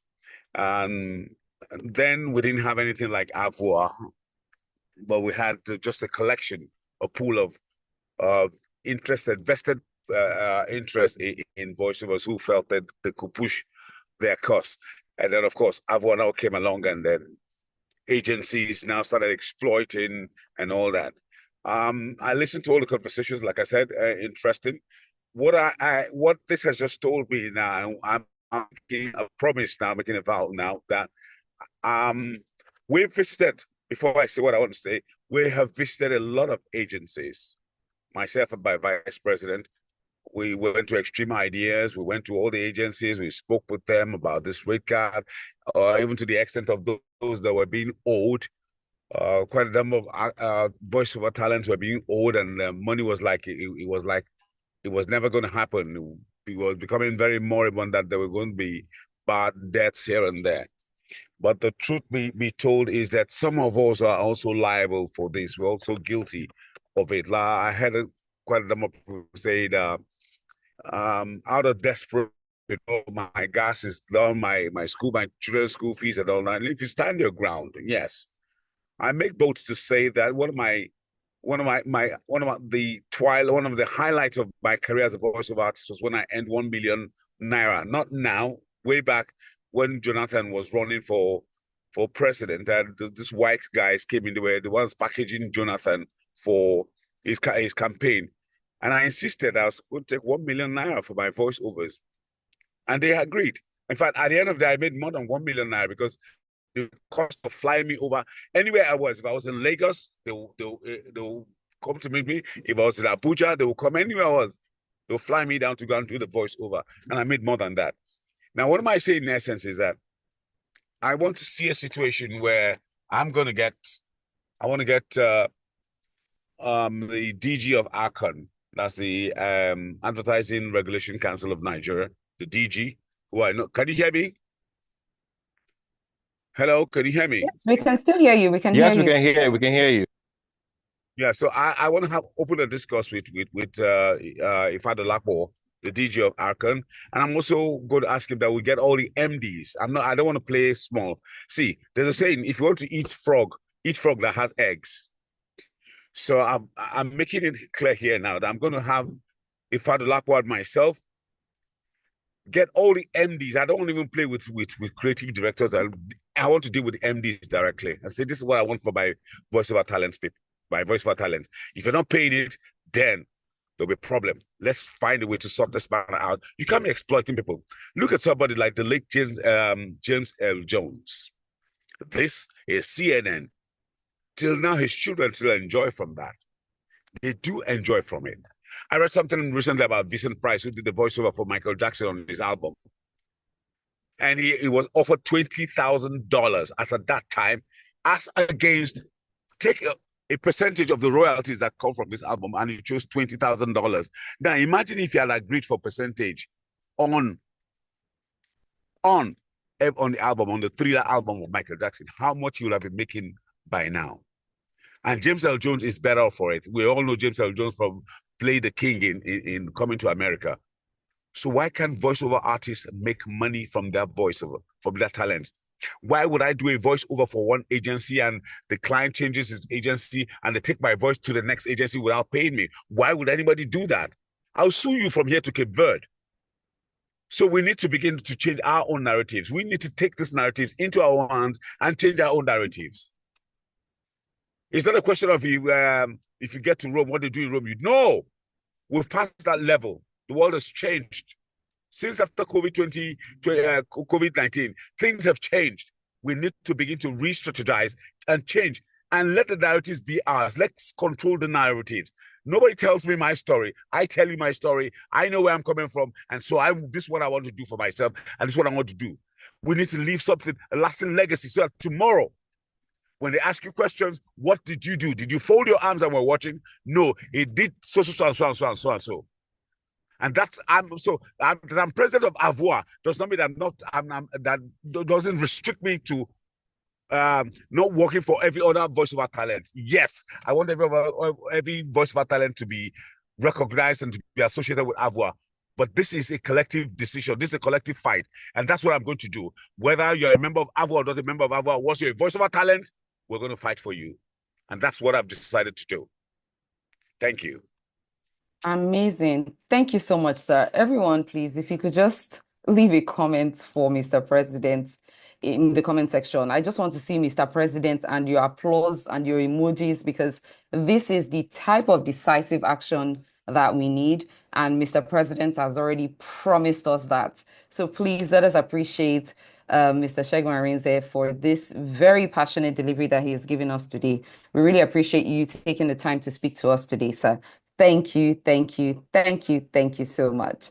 There have been comments coming in, and T-Code, I think I would like to ask you at this point, how much time do we have? Because I really would like us to feel the pulse of the people. There are comments just popping in the chat box, and I think I'll just like to read some of them. And if anyone wants to contribute at this point in time, I would also open the floor to you. Just signify. T-Code, please feel free to jump in if you want to give any instructions, No, it's please. a beautiful conversation so far, and you've been doing excellent. Right. Well, shout out to all of the contributors. I think the momentum is just right, and we can still extend this till about 8:30. So please Okay. go on. Beautiful. Thank you so much, T-Code. So yeah, I'm just going to pick a few comments from the comment section. Here, Eric Maximus says we need to escalate and call them out as well. Apart from that, cost of living and currency devaluation affect the differences in the market spaces. And this was the contribution to when we're talking about how current the rates are, to reflect, economic realities that we're currently facing. Again, Eric says that it's important to note that some of these agencies submit our rates, collect the said monies, but pay the old rates. This is a very, very important conversation. Someone here says the Grizzly says that maybe we should start blacklisting these agencies. I like that. This is just saying that they don't have the monopoly of blacklisting talent. We can also blacklist these agencies. Jamaldeen says that agencies are the coconut head on the local turf in this industry. And I think that's on a lighter note. Someone here has a question. Erega Messi, pardon me if I didn't pronounce that right, but it says, my question is, how can we have the agencies join in on this conversation? Because some or more of the voiceover jobs we get are from the agencies. Oh, I think that's already been answered. And thank you, Eric, for also answering that in the comments.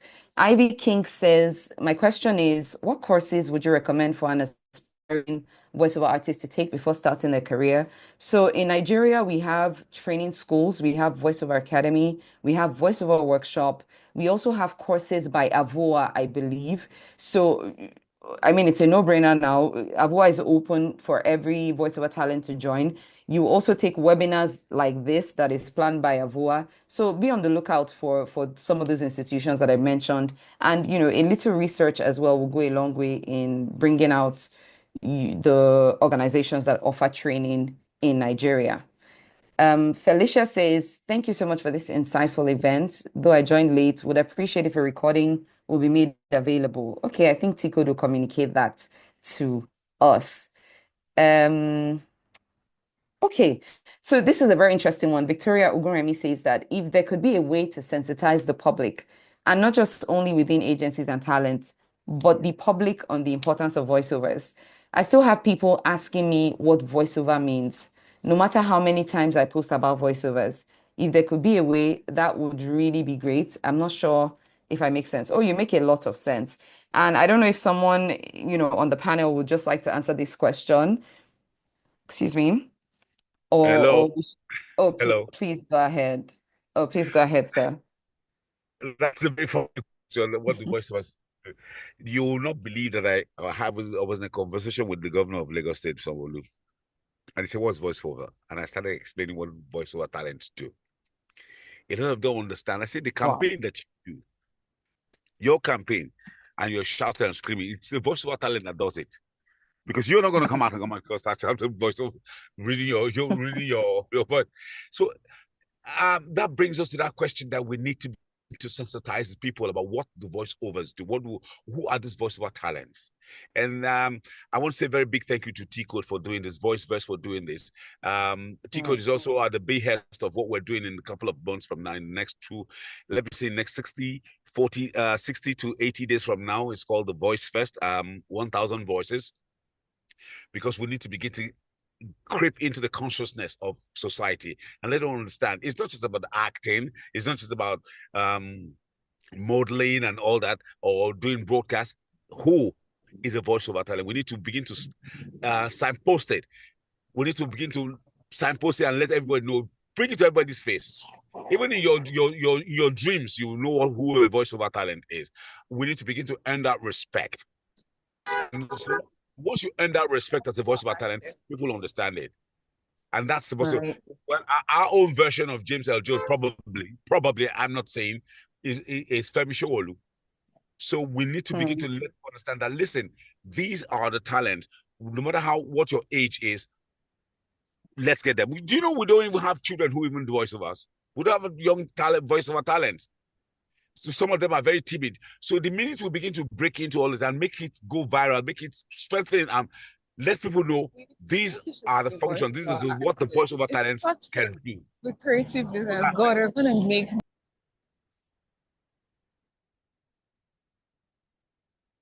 Please continue, sir. She's been muted. No, I'm done. I'm done. Thanks. Okay. Thank you so much, sir, for saying that. That's really important. And I think that just you highlighted the importance of the creator economy and people creating content, creating awareness, sensitizing the masses on what voiceover is, who we are as talent, and the value that we bring to, not just entertainment, to education, to different industries. Our job cuts across industries. And I think the onus lies on us as voiceover talents. The days of just hiding away in our booth or hiding away in the studio is completely over. You have to start putting yourself out there, sharing your process, sharing your work, sharing what you do, and just letting people discover that, oh, okay, these people exist. I could start mentioning names of people who are operating in the creator space. You see doctors who have brought education beyond the four walls of the hospitals. We see lawyers who are creating fun, educating, entertaining content outside of the courtroom and bringing it out there online. We also need to start to do these same things as voiceover artists. I mean, shout out to AVOA, shout out to all the educational institutions that are currently providing valuable education and information on voiceovers, but we still need to do more and we have to do it together. So thank you for highlighting that. There's so many questions in the comments, and I think that if we keep taking them, we might not end this. So what I want you to do for me is, if you see a question in the comments that you think you can answer, please pop in a response for the person who has asked that question. But before I round off, I've had a comment here from Mr. Sheon Shobo, the brand master. He's been trying to drop a message and he sent that to me. So permit me to just read that out. He says that, I believe it is time to help people understand that this work is beyond advertising. There are so many other genres that have not been explored. While I understand that advertising might be the lowest hanging fruit to get into the industry, we must ensure that the other genres are well pushed. In terms of rates, here's my take. AVOA has done a fantastic job, particularly with the memo, but we must also note the following. Not everyone who attempts to do voiceover is a professional voiceover artist. Here's a breakdown. We have the accidental voice talents, those who have discovered that they are talented and just believe that they're the next thing after after sliced bread. We have the amateur voice talents. These ones have passion, may not be necessarily talented, but they're willing to develop. Then we have the certified voice talents, those who are well trained, some experience, but don't earn a living from it. And finally, we have the professional voice talents. These people make money with this for a living. This is their bread and butter. And he ended that by saying that there's so much to say, but he'll just stop for now. And I think that that was just a small, that was just a small masterclass. And I hope that we're able to take away something from that. At this point, I think I'd like to open the floor to the Vice President of AVOA. Again, thank you so much, Mr. Shegarinze, for just Annie, passionately sharing with us today. Yes, ma'am. Daniela, sorry to interrupt you. Peluski has had Okay, her hand go raised ahead. for a while. Maybe we should take her questions since she's Oh, up there. who is that? Peluski. I'm sorry, say that again. Peluski has had her hand raised for a while. Do you want to take her question? Oh, okay. So my apologies. I'll come to that since I'm already introducing the Vice President. But thank you for bringing that to my attention. I didn't see. Thank you so much. So I just want to open the floor to the Vice President of AVOA. You have the floor, sir. We would like to hear from you again. Thank you, sir. Thank you so much, Eniola, and thank you, all the panelists, starting from Eric Maximus, our own guy, who has really done justice to the red card. I really appreciate that, and I believe most of us do. It's like we just pushed out the red card, but this is a doctor that is kind of doing his surgery and analyzing it. And believe me, it's been quite educating to even some of us that participated in bringing it forth. So, and the panel spoke extensively about, well, I'm actually just talking because, not because I have something to say, but because I have to say something, because it took a while for the president to come on, and I don't want to just go ahead of my organ and say something. So I don't know whether it's even right that I'm speaking after him. I think he should have the last word, but having opened the floor, I felt I have to say something too. Talking about rates. You see, one thing I know, in all spheres of life, we have people you consider critical success and commercial failure.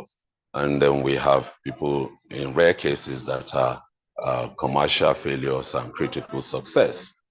So there is no way, it's not an all-commerce affair. No matter, even in a classroom, we've all gone through this. Some are still better. It's not like saying it's an Orwellian world, but then we are not equally gifted. What is just important is continuing training.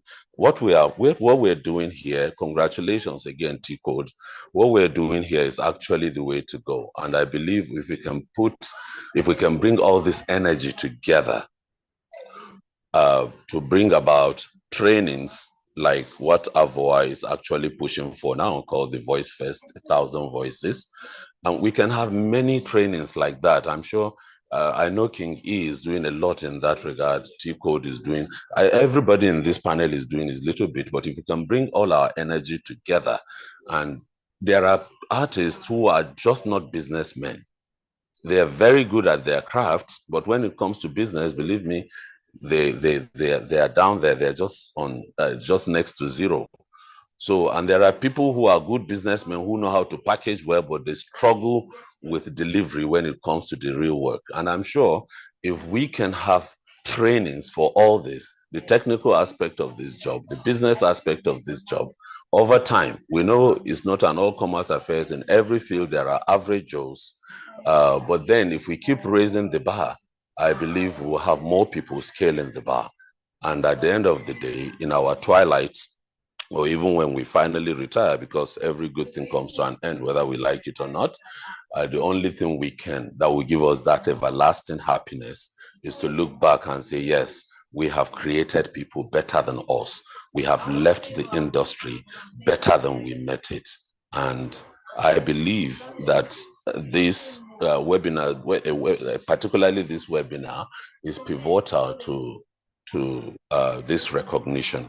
So going forward, if we put our energies together, I believe at Voice First, we should be able to do that. But even before Voice First, we should be having these robust conversations amongst ourselves and bring forth powerful training programs that will educate our members, that will make everyone, that will add quality, that will add value to every artist. I believe every artist, whether accidental or professional or amateurish, everyone has something to offer. It's left, some people cannot really discover where their talent lies. You have to help them discover it. Fine, accepted. People have to work on themselves, but then some people don't even know what they have until you show it to them. And it's just an open question. Life continues in this cycle. Once you answer one question, it throws up another question. This is just the way to go. We will have to keep raising the bar and get many more people scaling the bar. Thank you very much. Thank you, thank you, thank you. Hello. Oh, hello, sir. Thank you so much, Mr. Abdul, for that Okay, very at robust a point, sharing. At a point, I thought I was lost. I couldn't hear. Nobody could hear me. Oh, no, I'm sorry, because I muted. We were actually listening to you. We heard All everything right. that you said, and we Thank sincerely you so much. appreciate you. Thank you. We heard Thank you, everything. Eniola. Thank you, sir, for your Thank you. time. Thank Yes, you. sir. Thank you. Thank you. So, thank you so much. Before I hand over to T Code, this has been such a wonderful panel. And if you could just give a big round of applause in the comments or in the chat box to, first of all, to the president and the vice president of AVOA, a round of applause to T Code as well of Voiceverse, a big round of applause to our panelists, to Eric Maximus, to King E, to Choma BBB, to Joy Ogbekene, and to Ahmed Olalekan, to everyone, Mr. Ambrose, as well, to everyone who has contributed to this fantastic conversation. Please, a big round of applause to all of them. We appreciate you taking time out. We're pushing 2 hours, 30 minutes of insightful, educating conversation. Thank you all for giving us your time. To comment. We have a queue of people just waiting to speak, but T Code would navigate that for us. Thank you again, everyone. My name is Eniola Keshiru, and it's been such an honor navigating this panel and this conversation. It's bye for now. Thank you Over so to you, T much. Code.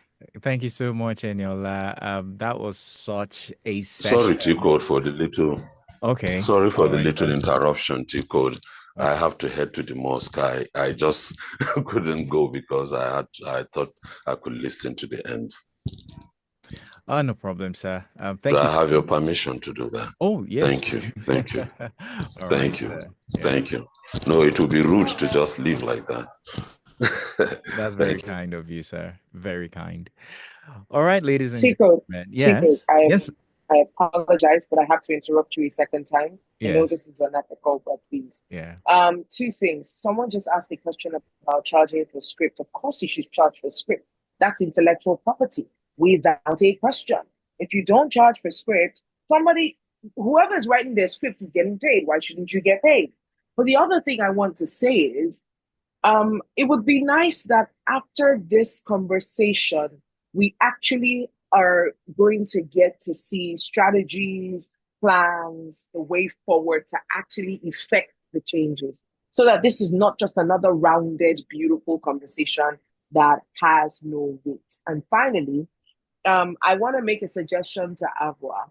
Since the rate card is beautiful, I love it. Can we get some kind of, maybe speak to the lawyer behind AVOA to find a legal backing to push, because it has to be more than coming to sit at the table. We're not begging them.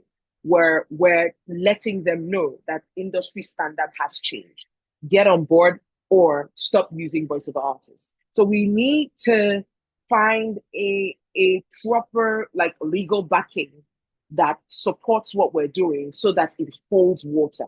And then there has to be something, that an article, a document that says, okay, this is the strategy, this is the plan, this is the way forward. How are we going to do it? How do we, how do people come on board to help us in this journey? Or this is how we're going to effect the change in an order. I'm going to stop here because I know we don't have time. Thank you very much. All right, thank you so much, Choma. That was well said. I also spotted that comment, and I was gonna call one someone or anybody to respond to that from the panel, the panelists. Well, first of all, I want to say a big thank you to Eniola for that amazing moderation of that particular panel session. She did very well, and yes, this conversation is so broad, so big that it even had the president of AVOA himself and the vice president, comment on it. And it has triggered a series of questions that I think it is only worthy for us to give responses to. There are questions, lots of them that we can't really take from the comments. Of course, we would stay all night here if we want to do that. But I am aware that certain people also want to speak, rather maybe make contributions or ask specific questions. So I'd like to have the following persons. First of all, let's hear from Peluski. So we'd have Peluski speak, and I was also aware that Jamaldine was going to speak or say something. And finally, Mr. Sheon Shobo. If we can still take one or two after those people I have mentioned, I would let us know. But for now, let's have their contributions, or if it's comments or questions, it's welcomed. So, Sir, or Peluski. Okay, Peluski, it's your turn. I assume he's the lady now. You can unmute yourself. Your hand is raised, or if I guess you're not speaking anymore. Okay, then. So I'll just go to Mr. Ayola Muniz. You can have the floor now and make your contribution. All right, everyone. Thank you so much for the opportunity given to me. Yes, I must give it to AVOA for the red card. It's really, really a wonderful job that they've done. I just want to chip this in that we need the government to come in at this time. What do I mean exactly? We have an arm that has been given to AVOA, or rather, yes, in the industry, advertising industry, that is Archon.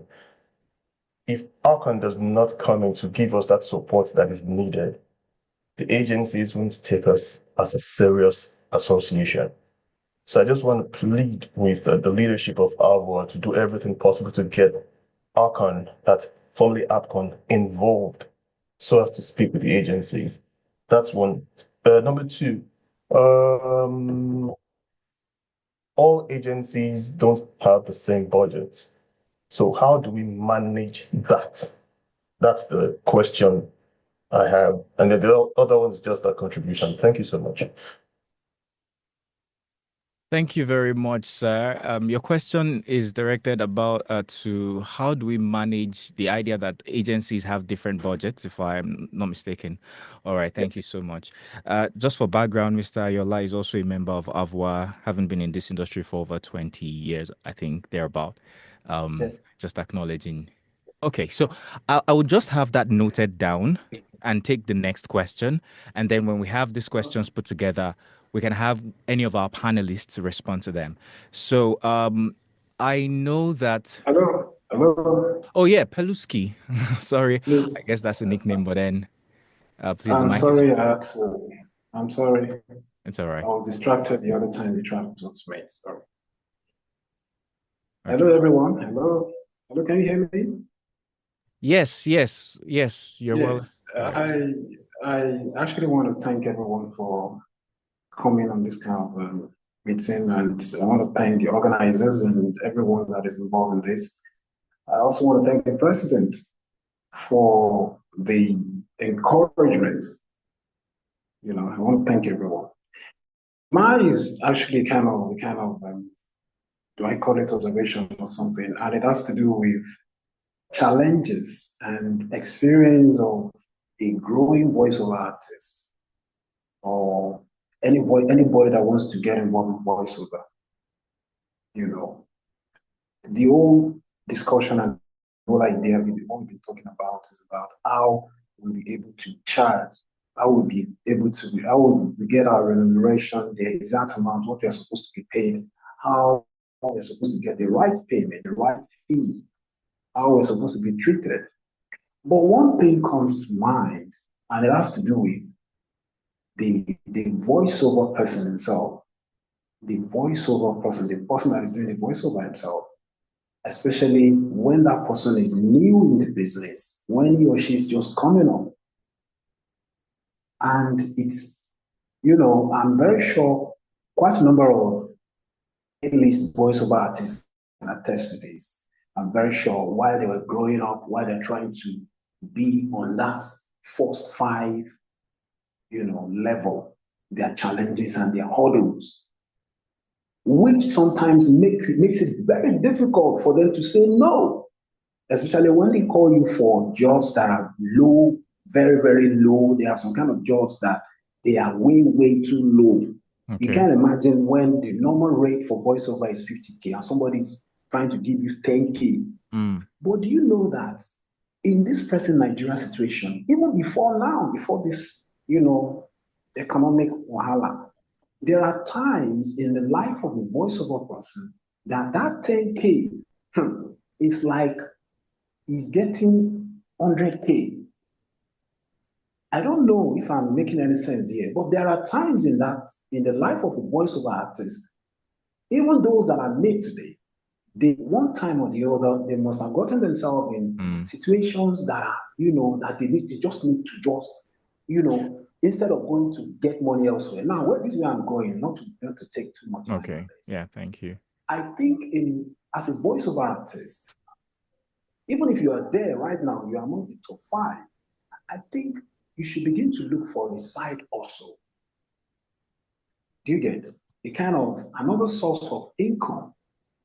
So when you have another source of income and somebody calls you for a job that is way, way below your standard, it's not even below it, it's underneath your standard. And for me, you can easily tell them, no, I'm not going to do this.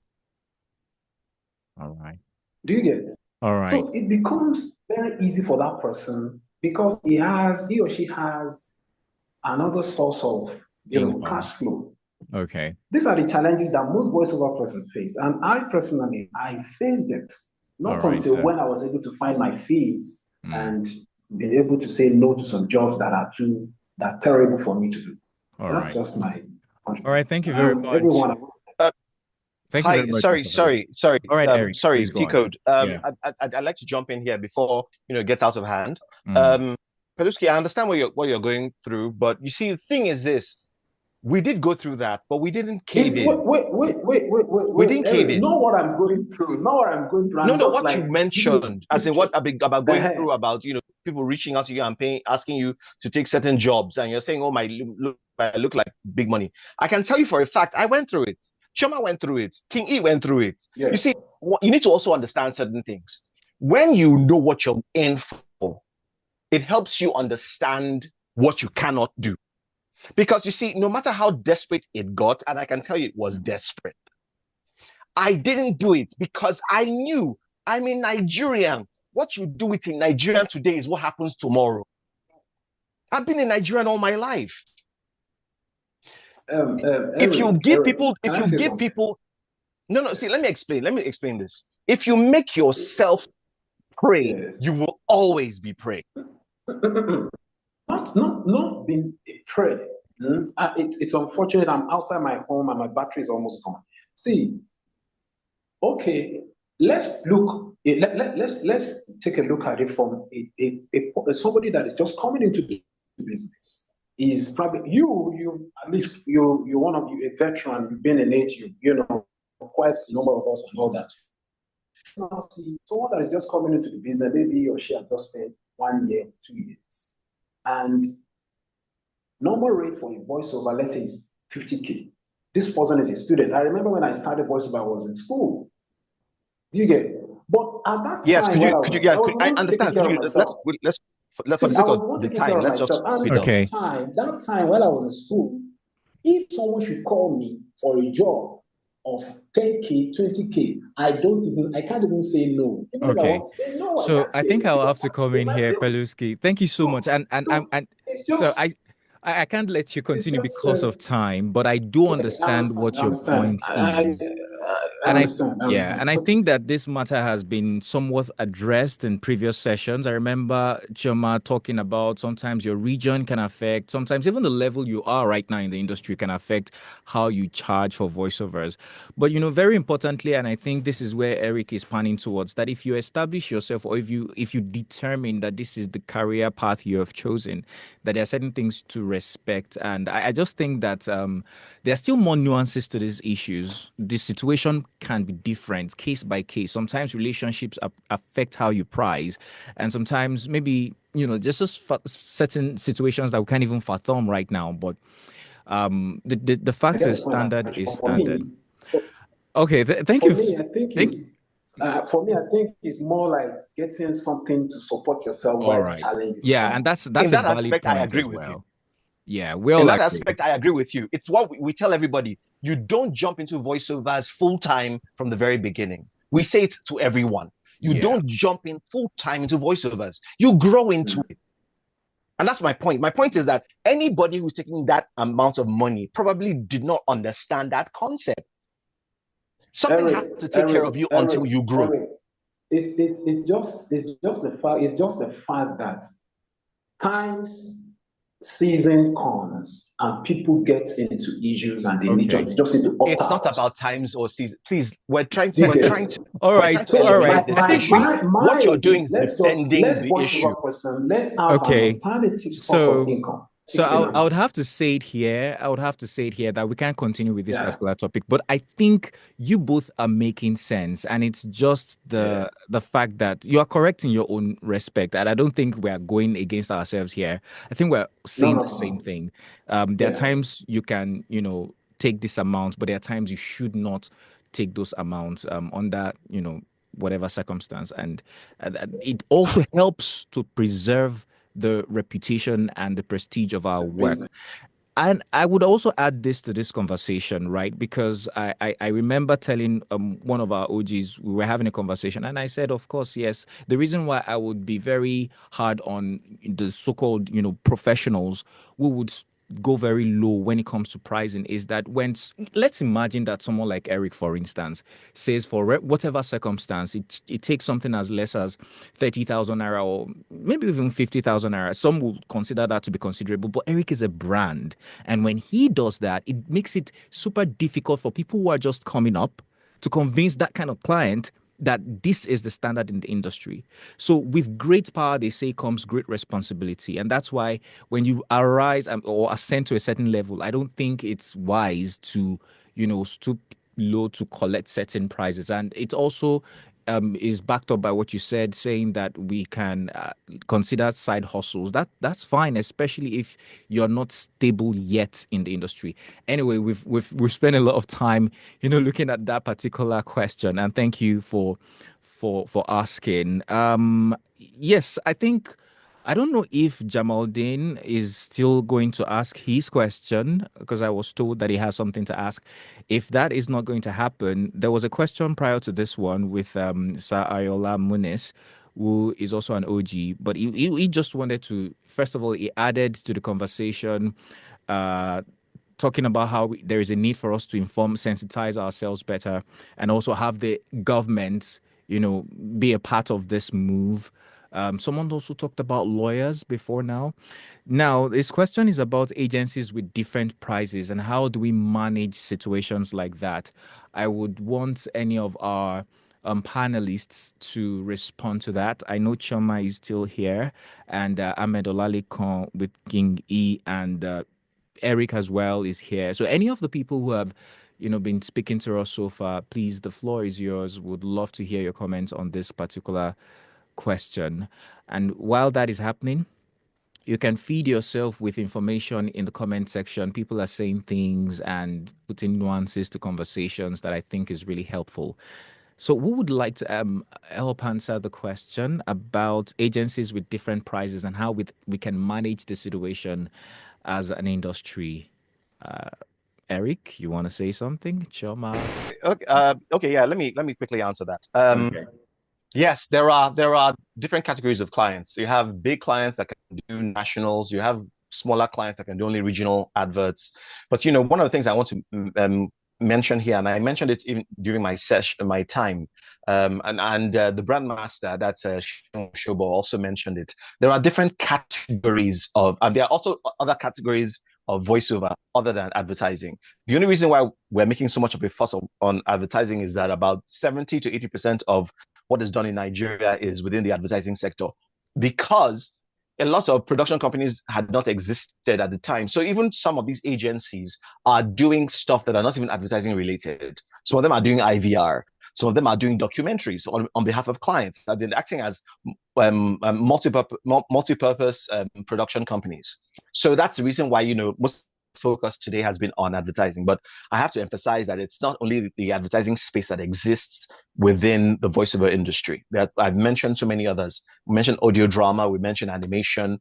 They're not all advertising. So that being said, yes, there are clients who are not as big budgeted as the other ones are. However, it doesn't change the fact that whether they are big budget clients or small budget clients, they are working with agencies. Now, when any client decides to work with an agency, there's a minimum fee they pay. And that minimum fee is in the millions. It's not in the hundreds of thousands. It's in the millions. So when you factor in voiceover costs in whatever genre or category of voiceover, you realize that whether they are big clients or whether they are medium clients, these agencies, these clients can afford voiceover services, even to the highest degree. I have seen medium-sized clients pay more for voiceover services than national clients because they were trying to get as acknowledged as bigger clients that they ended up doing 5-6 promos within the year, when one big client would just do one promo because they are just doing a sustainability promotion. But the smaller ones are trying to do a lot of work, get us noticed. We're the new boys in town. Please, come to our business. And they're throwing out 7, 8, 9 campaigns within 1 year, when the big boys just do maybe like one major campaign and then, just forget about the rest of it. So you end up spending those, in quotes, small budgeted clients end up doing more work and spending more than the big boys. Yes, they might be doing stuff on the regional level, but regional is still not cheap, because these rates we're talking about are not rates for local markets. No, we're talking about regional and national markets. For you to be playing in that space, it means this rate card applies to all. Thank you very much. All right. Thank you, Eric. I believe that means that, or if I can interpret all that you've said, is that the rate cards should still be respected regardless, as long as it's an agency handling it for a big brand. Okay. Thank you for that answer. Okay, now, so we have a few minutes to spend on this particular call. And just before we go, there's just one question hanging that I can take, I think. Not me, I mean, but we can actually look at. This person, Oyelabi Team, says that what are the items my invoice should contain? I have heard items like usage fee, license fee, charge fee. What other things should an invoice contain? For instance, let's say I was asked to do a 20-minute YouTube script. What should my invoice contain? Thanks so much. Okay, I think we still have other people here. As much as I like to hear Eric, I also want any other panelist available to speak. Your invoice should have whatever discussion and agreement that you and your client have. So if your client, in this case, you said you have a 20-minute YouTube script, your invoice should have YouTube script 20 minutes. If you guys agreed on per minute charges, it's 1 times 20, right? So your invoice would depend on what you have talked over with your client. But it must contain what job you're doing. It must contain the medium. So if this is radio, it should be clearly radio. If it's a TVC, it should be clearly TVC. If it's an IVR, it's clearly an IVR written on your invoice. It's important to put that. If you're giving them any discounts, that was, in fact, I wanted to, what's the name, King E? I owe you very, very cold bottle of water, mortuary standard. Because your invoice should have that percentage that says, oh, this is the discount I'm giving you. for reference, so that you know that's not my normal charge. The discount is just there for you to see. If what you are, depending on what you're using, they're using it for, what they're using it for, then you know what kind of license fee you're talking about, what kind of usage fee you're talking about, what is your charge, and how did you break down your charge. Which takes me to one thing. When I think the other thing is that we don't know how to sell or make our argument for our charges. When you say to someone, this is how much I charge, it shouldn't just end there. Show the value, the worth, the reason for which you're charging what you're charging.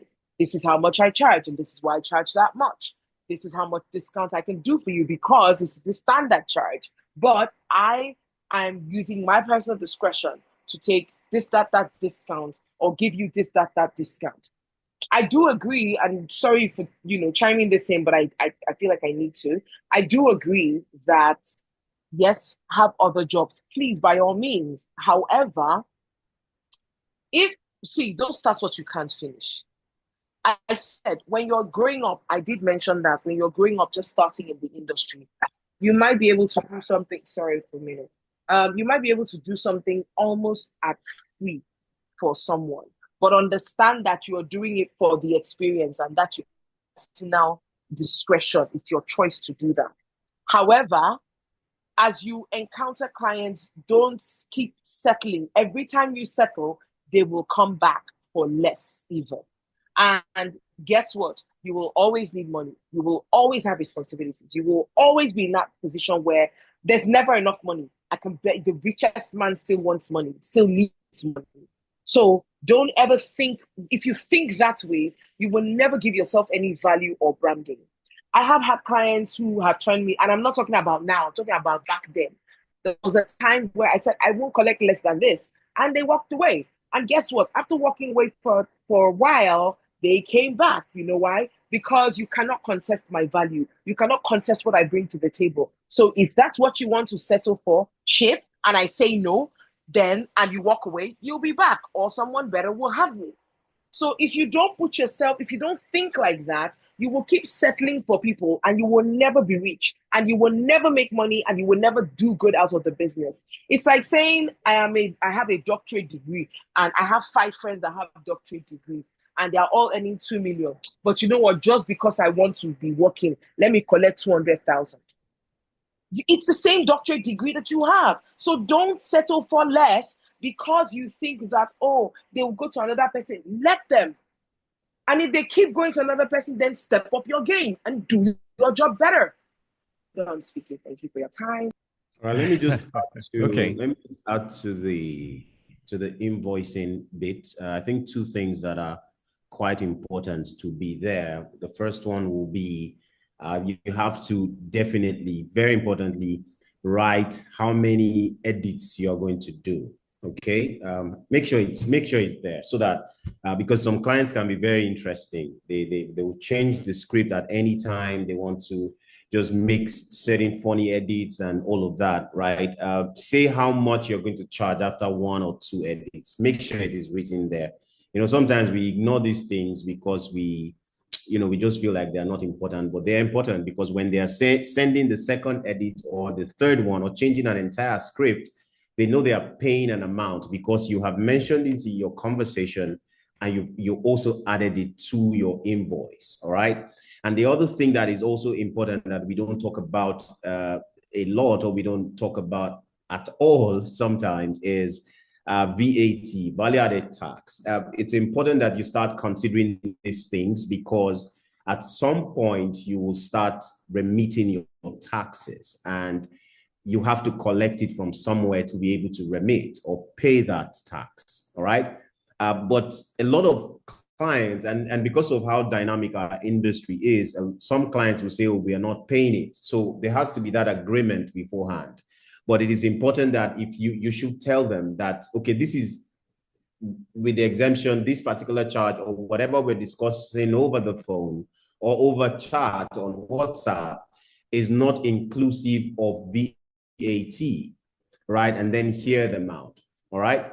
And if it is also, and one more thing, I think that you also want to add, if there's a usage, if there's you know, a number of years or an amount of time they're supposed to use it, and you're able to have that conversation, I think that it is important. I did a job recently that I asked them, they had to ask me, you know, and all of that. And I said, this is just a year. And after that year, you're going to pay so amount. And there was an agreement and a contract based on that. And it was part of the contract. All right. And sometimes you also want to just try. I know that a lot of the time we are not familiar with some of these terms or some of these conversations because we are in the creative space. It's not very easy, if we're being truthful.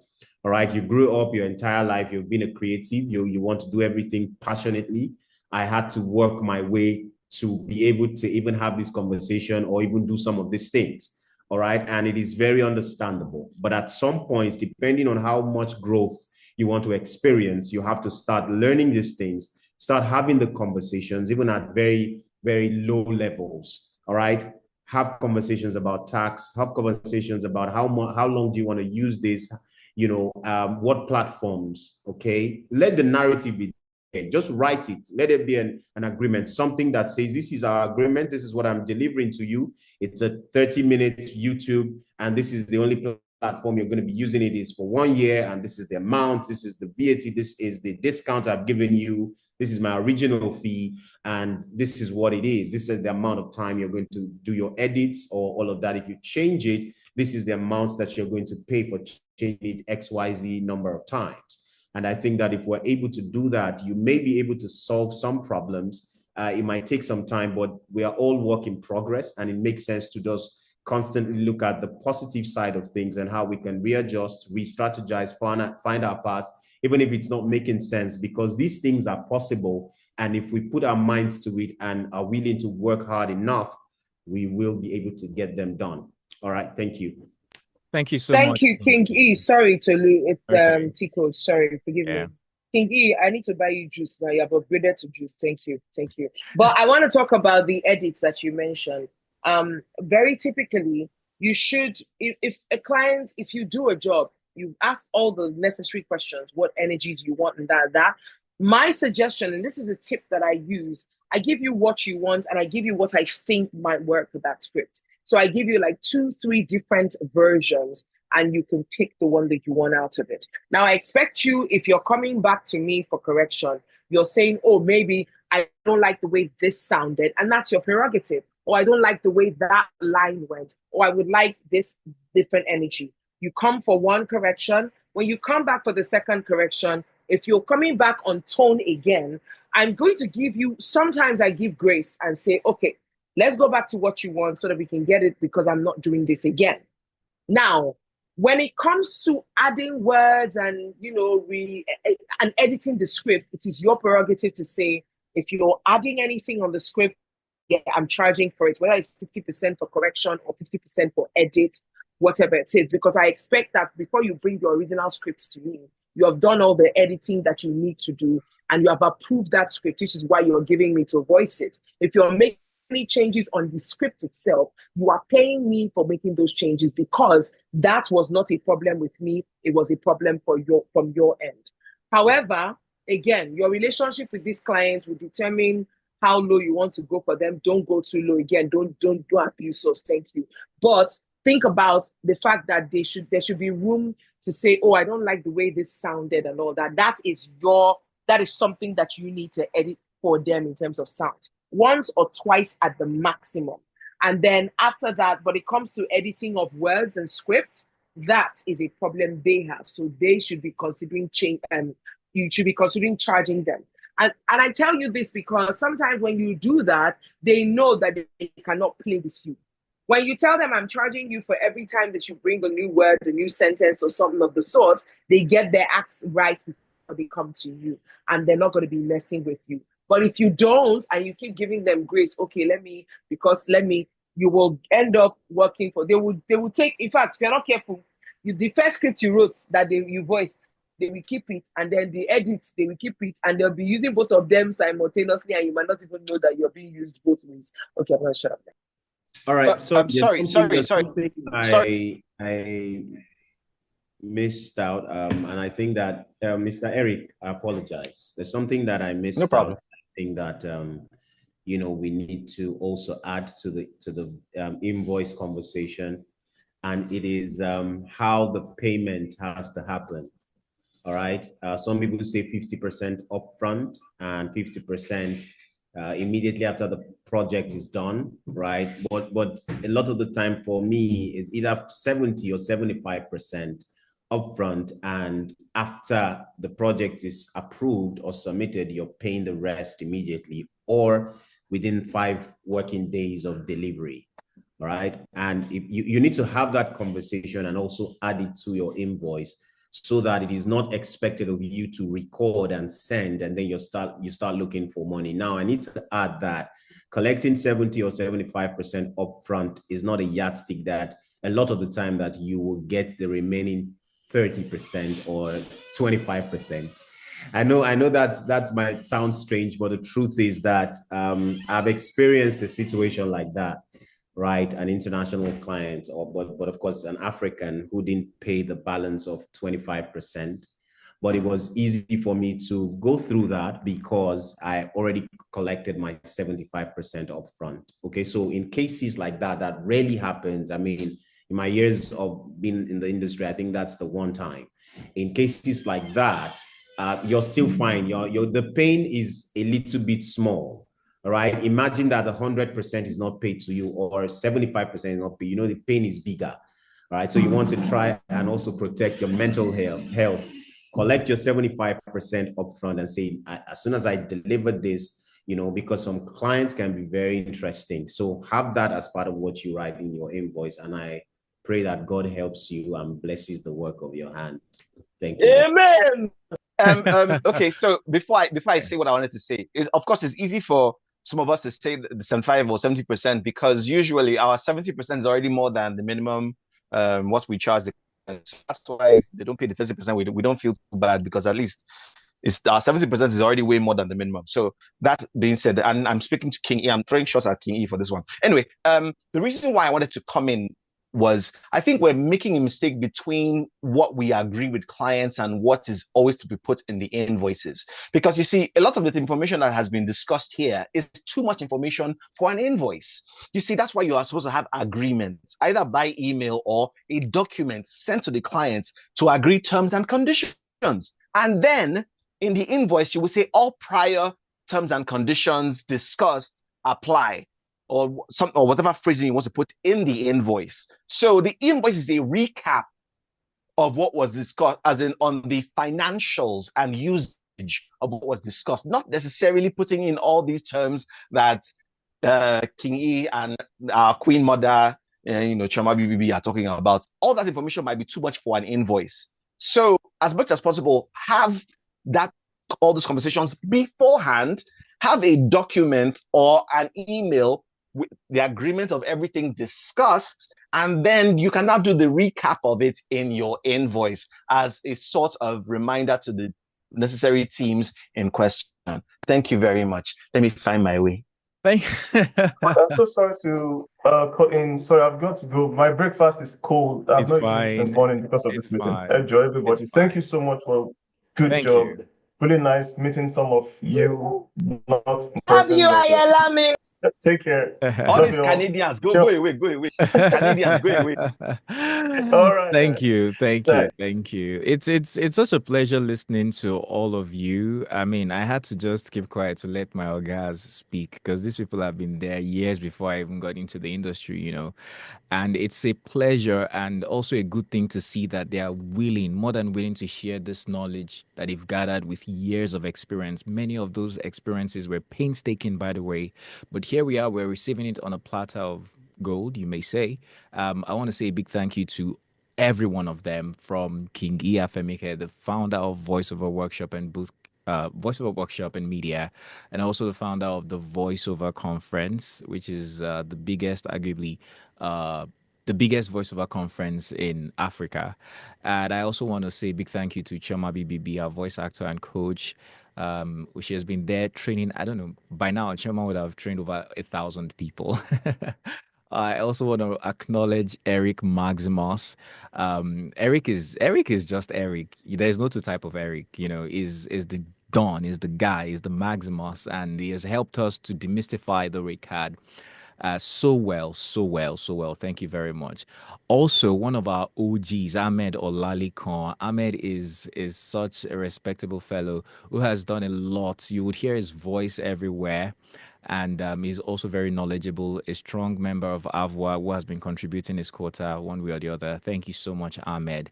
And thank you to Eniola Keshinro, who did fantastic with managing the panel session. It was a good job. Well done, Eniola. Thank you for doing all of that. Also, I'm not forgetting Joy Ogbekene, the vice, no, not the vice, the general secretary of AVOA. Joy has been holding the fourth.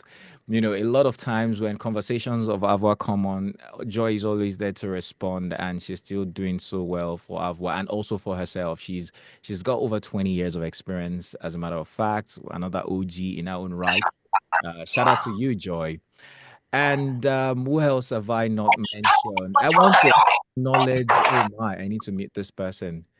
Yes, I want to acknowledge our veterans, starting from Sir Ambrose Mosey. Sir Ambrose is over 30 years of experience in this industry, and he's very generous, giving back to the industry. Was the chairman of the committee that put the rate card together, and he was here against all odds to share with us a historical background of the rate card in the voiceover industry in Nigeria. Thank you very much, sir. We do not take it for granted. And to the I'm vice. still here. Wow, nice to know that you're still here. God bless you, sir. Yes. Just to acknowledge, if you know the popular Panadol Extra adverts that happened, like, is it up to a decade now? That was Sir Ambrose. And he has done so many famous commercials too, like that. A don when it comes to pidgin English. I call him the grandfather of pidgin English in Nigeria. Anyway, thank you very much, sir. And then I want to acknowledge the vice president, who is not here currently, but he was here before, Malam Abdul Muhammad. He has also been very phenomenal and instrumental in helping Avwa, move forward as the vice president, and also with many years of experience in the industry, he has helped and helped and helped over and over again. And then to the president himself, Sir Shegun Arinze. I'm not sure if he's still on, but Mr. Shegun Arinze has been responsive. Oftentimes we call him. You can see how he responded to via the memorandum 2 weeks ago. That was a very good move, and he assured everybody, he promised again that Avwa would fight for voice of artists, either you're a member or not. And I think that's a very good thing. And we look forward to many moves that will come out of this. So thank you very much, Shegun Arinze, for your time and for allowing this happen, because we reached out as a team. And I think it's a good time for me to talk about VoiceVerse as well. VoiceVerse is the media arm, I could put it like that, of the voiceover industry. And what we're setting out to do is to document stories, moments like this. We should be able to write about it and have it archived somewhere on the internet for future references. You would be surprised the amazing things that has happened in this industry. Some of you are hearing for the first time that the Voiceover Association existed even in the late 90s, but there are not so many places we can get information like this except from word of mouth. So VoiceVerse NG is coming up to say, we can document the stories, we can keep records, we can also serve with opportunities and resources to help the industry grow. And that is why we launched our website today, www.voiceverseng.com. You can check it out. We have even a condensed version of the AVOA rate card for those who, the rate card is actually very extensive, 15 pages, but we came up with just trying to highlight some of the very, important ones, and we put it into a 3-page document. So you can have that for yourself as well, for reference sake. But I'll still encourage you to get the full version from the AVOA platform. Go to AVOA's Instagram page. You can get it on their bio and understand better about the voiceover industry's rate card. So this webinar is brought to you by AVOA, the Association of Voiceover Artists Nigeria, in collaboration with VoiceVerse. And it's our pleasure to have made this happen today. I'm certain that there'll be more of this in coming times, right? And I'd want to encourage you, wherever you are in your career right now, you have a work to do. We all have responsibilities and roles to play, both those that have been there before us, they can help mentor. And I can tell you for a fact, everybody that you've listened speak today, one way or the other, they've been mentoring, they've been teaching voiceovers from one platform to the other. And it's our responsibility as well, having heard these things today, to also share this, educate our colleagues, educate the clients, and educate the entire space. Let people know better about voiceovers, like Sasha Rinze did today to the governor of Lagos State. Well, it's been a great time, and this is we calling bringing this to an end. Thank you all for being a part of this. I don't think there's anything I'm missing. I'm not missing anything, so I can say my goodbyes now. My name is Tolulokpe Kolade. I am a voiceover artist and a podcaster, the host of the Everything Voiceovers podcast. If you want to know about the voiceover industry in Nigeria, you can listen to that podcast. I've had interviews with almost everybody today that you heard their voices, from Ambrose Mosi to Sashegun Arinze himself, to King E, to Eric. I'm bringing Choma very soon. Ahmed has been on the podcast. Joy has been on the podcast, and a whole lot of other people. So we have had these conversations. Check it out. Everything Voiceovers, the African Perspective. It's on any platform, including YouTube. You can listen to these conversations there. So that's it for today. Thank you all for being a part of this session. You will find it on Monday on YouTube, and we'll be sending you an email to that regard. As long as you registered to be here, we have your details. We'll send you an email to let you know that it's live and you can go watch it. Thank you so much. I appreciate, and thanks to everyone for being here till this time. All right, from me to you, I'd say keep voicing and keep your hopes alive. Be optimistic. It's going to get better. Do your part to help the industry grow, and we'll see at the top. Bye for now. And yeah, cheers.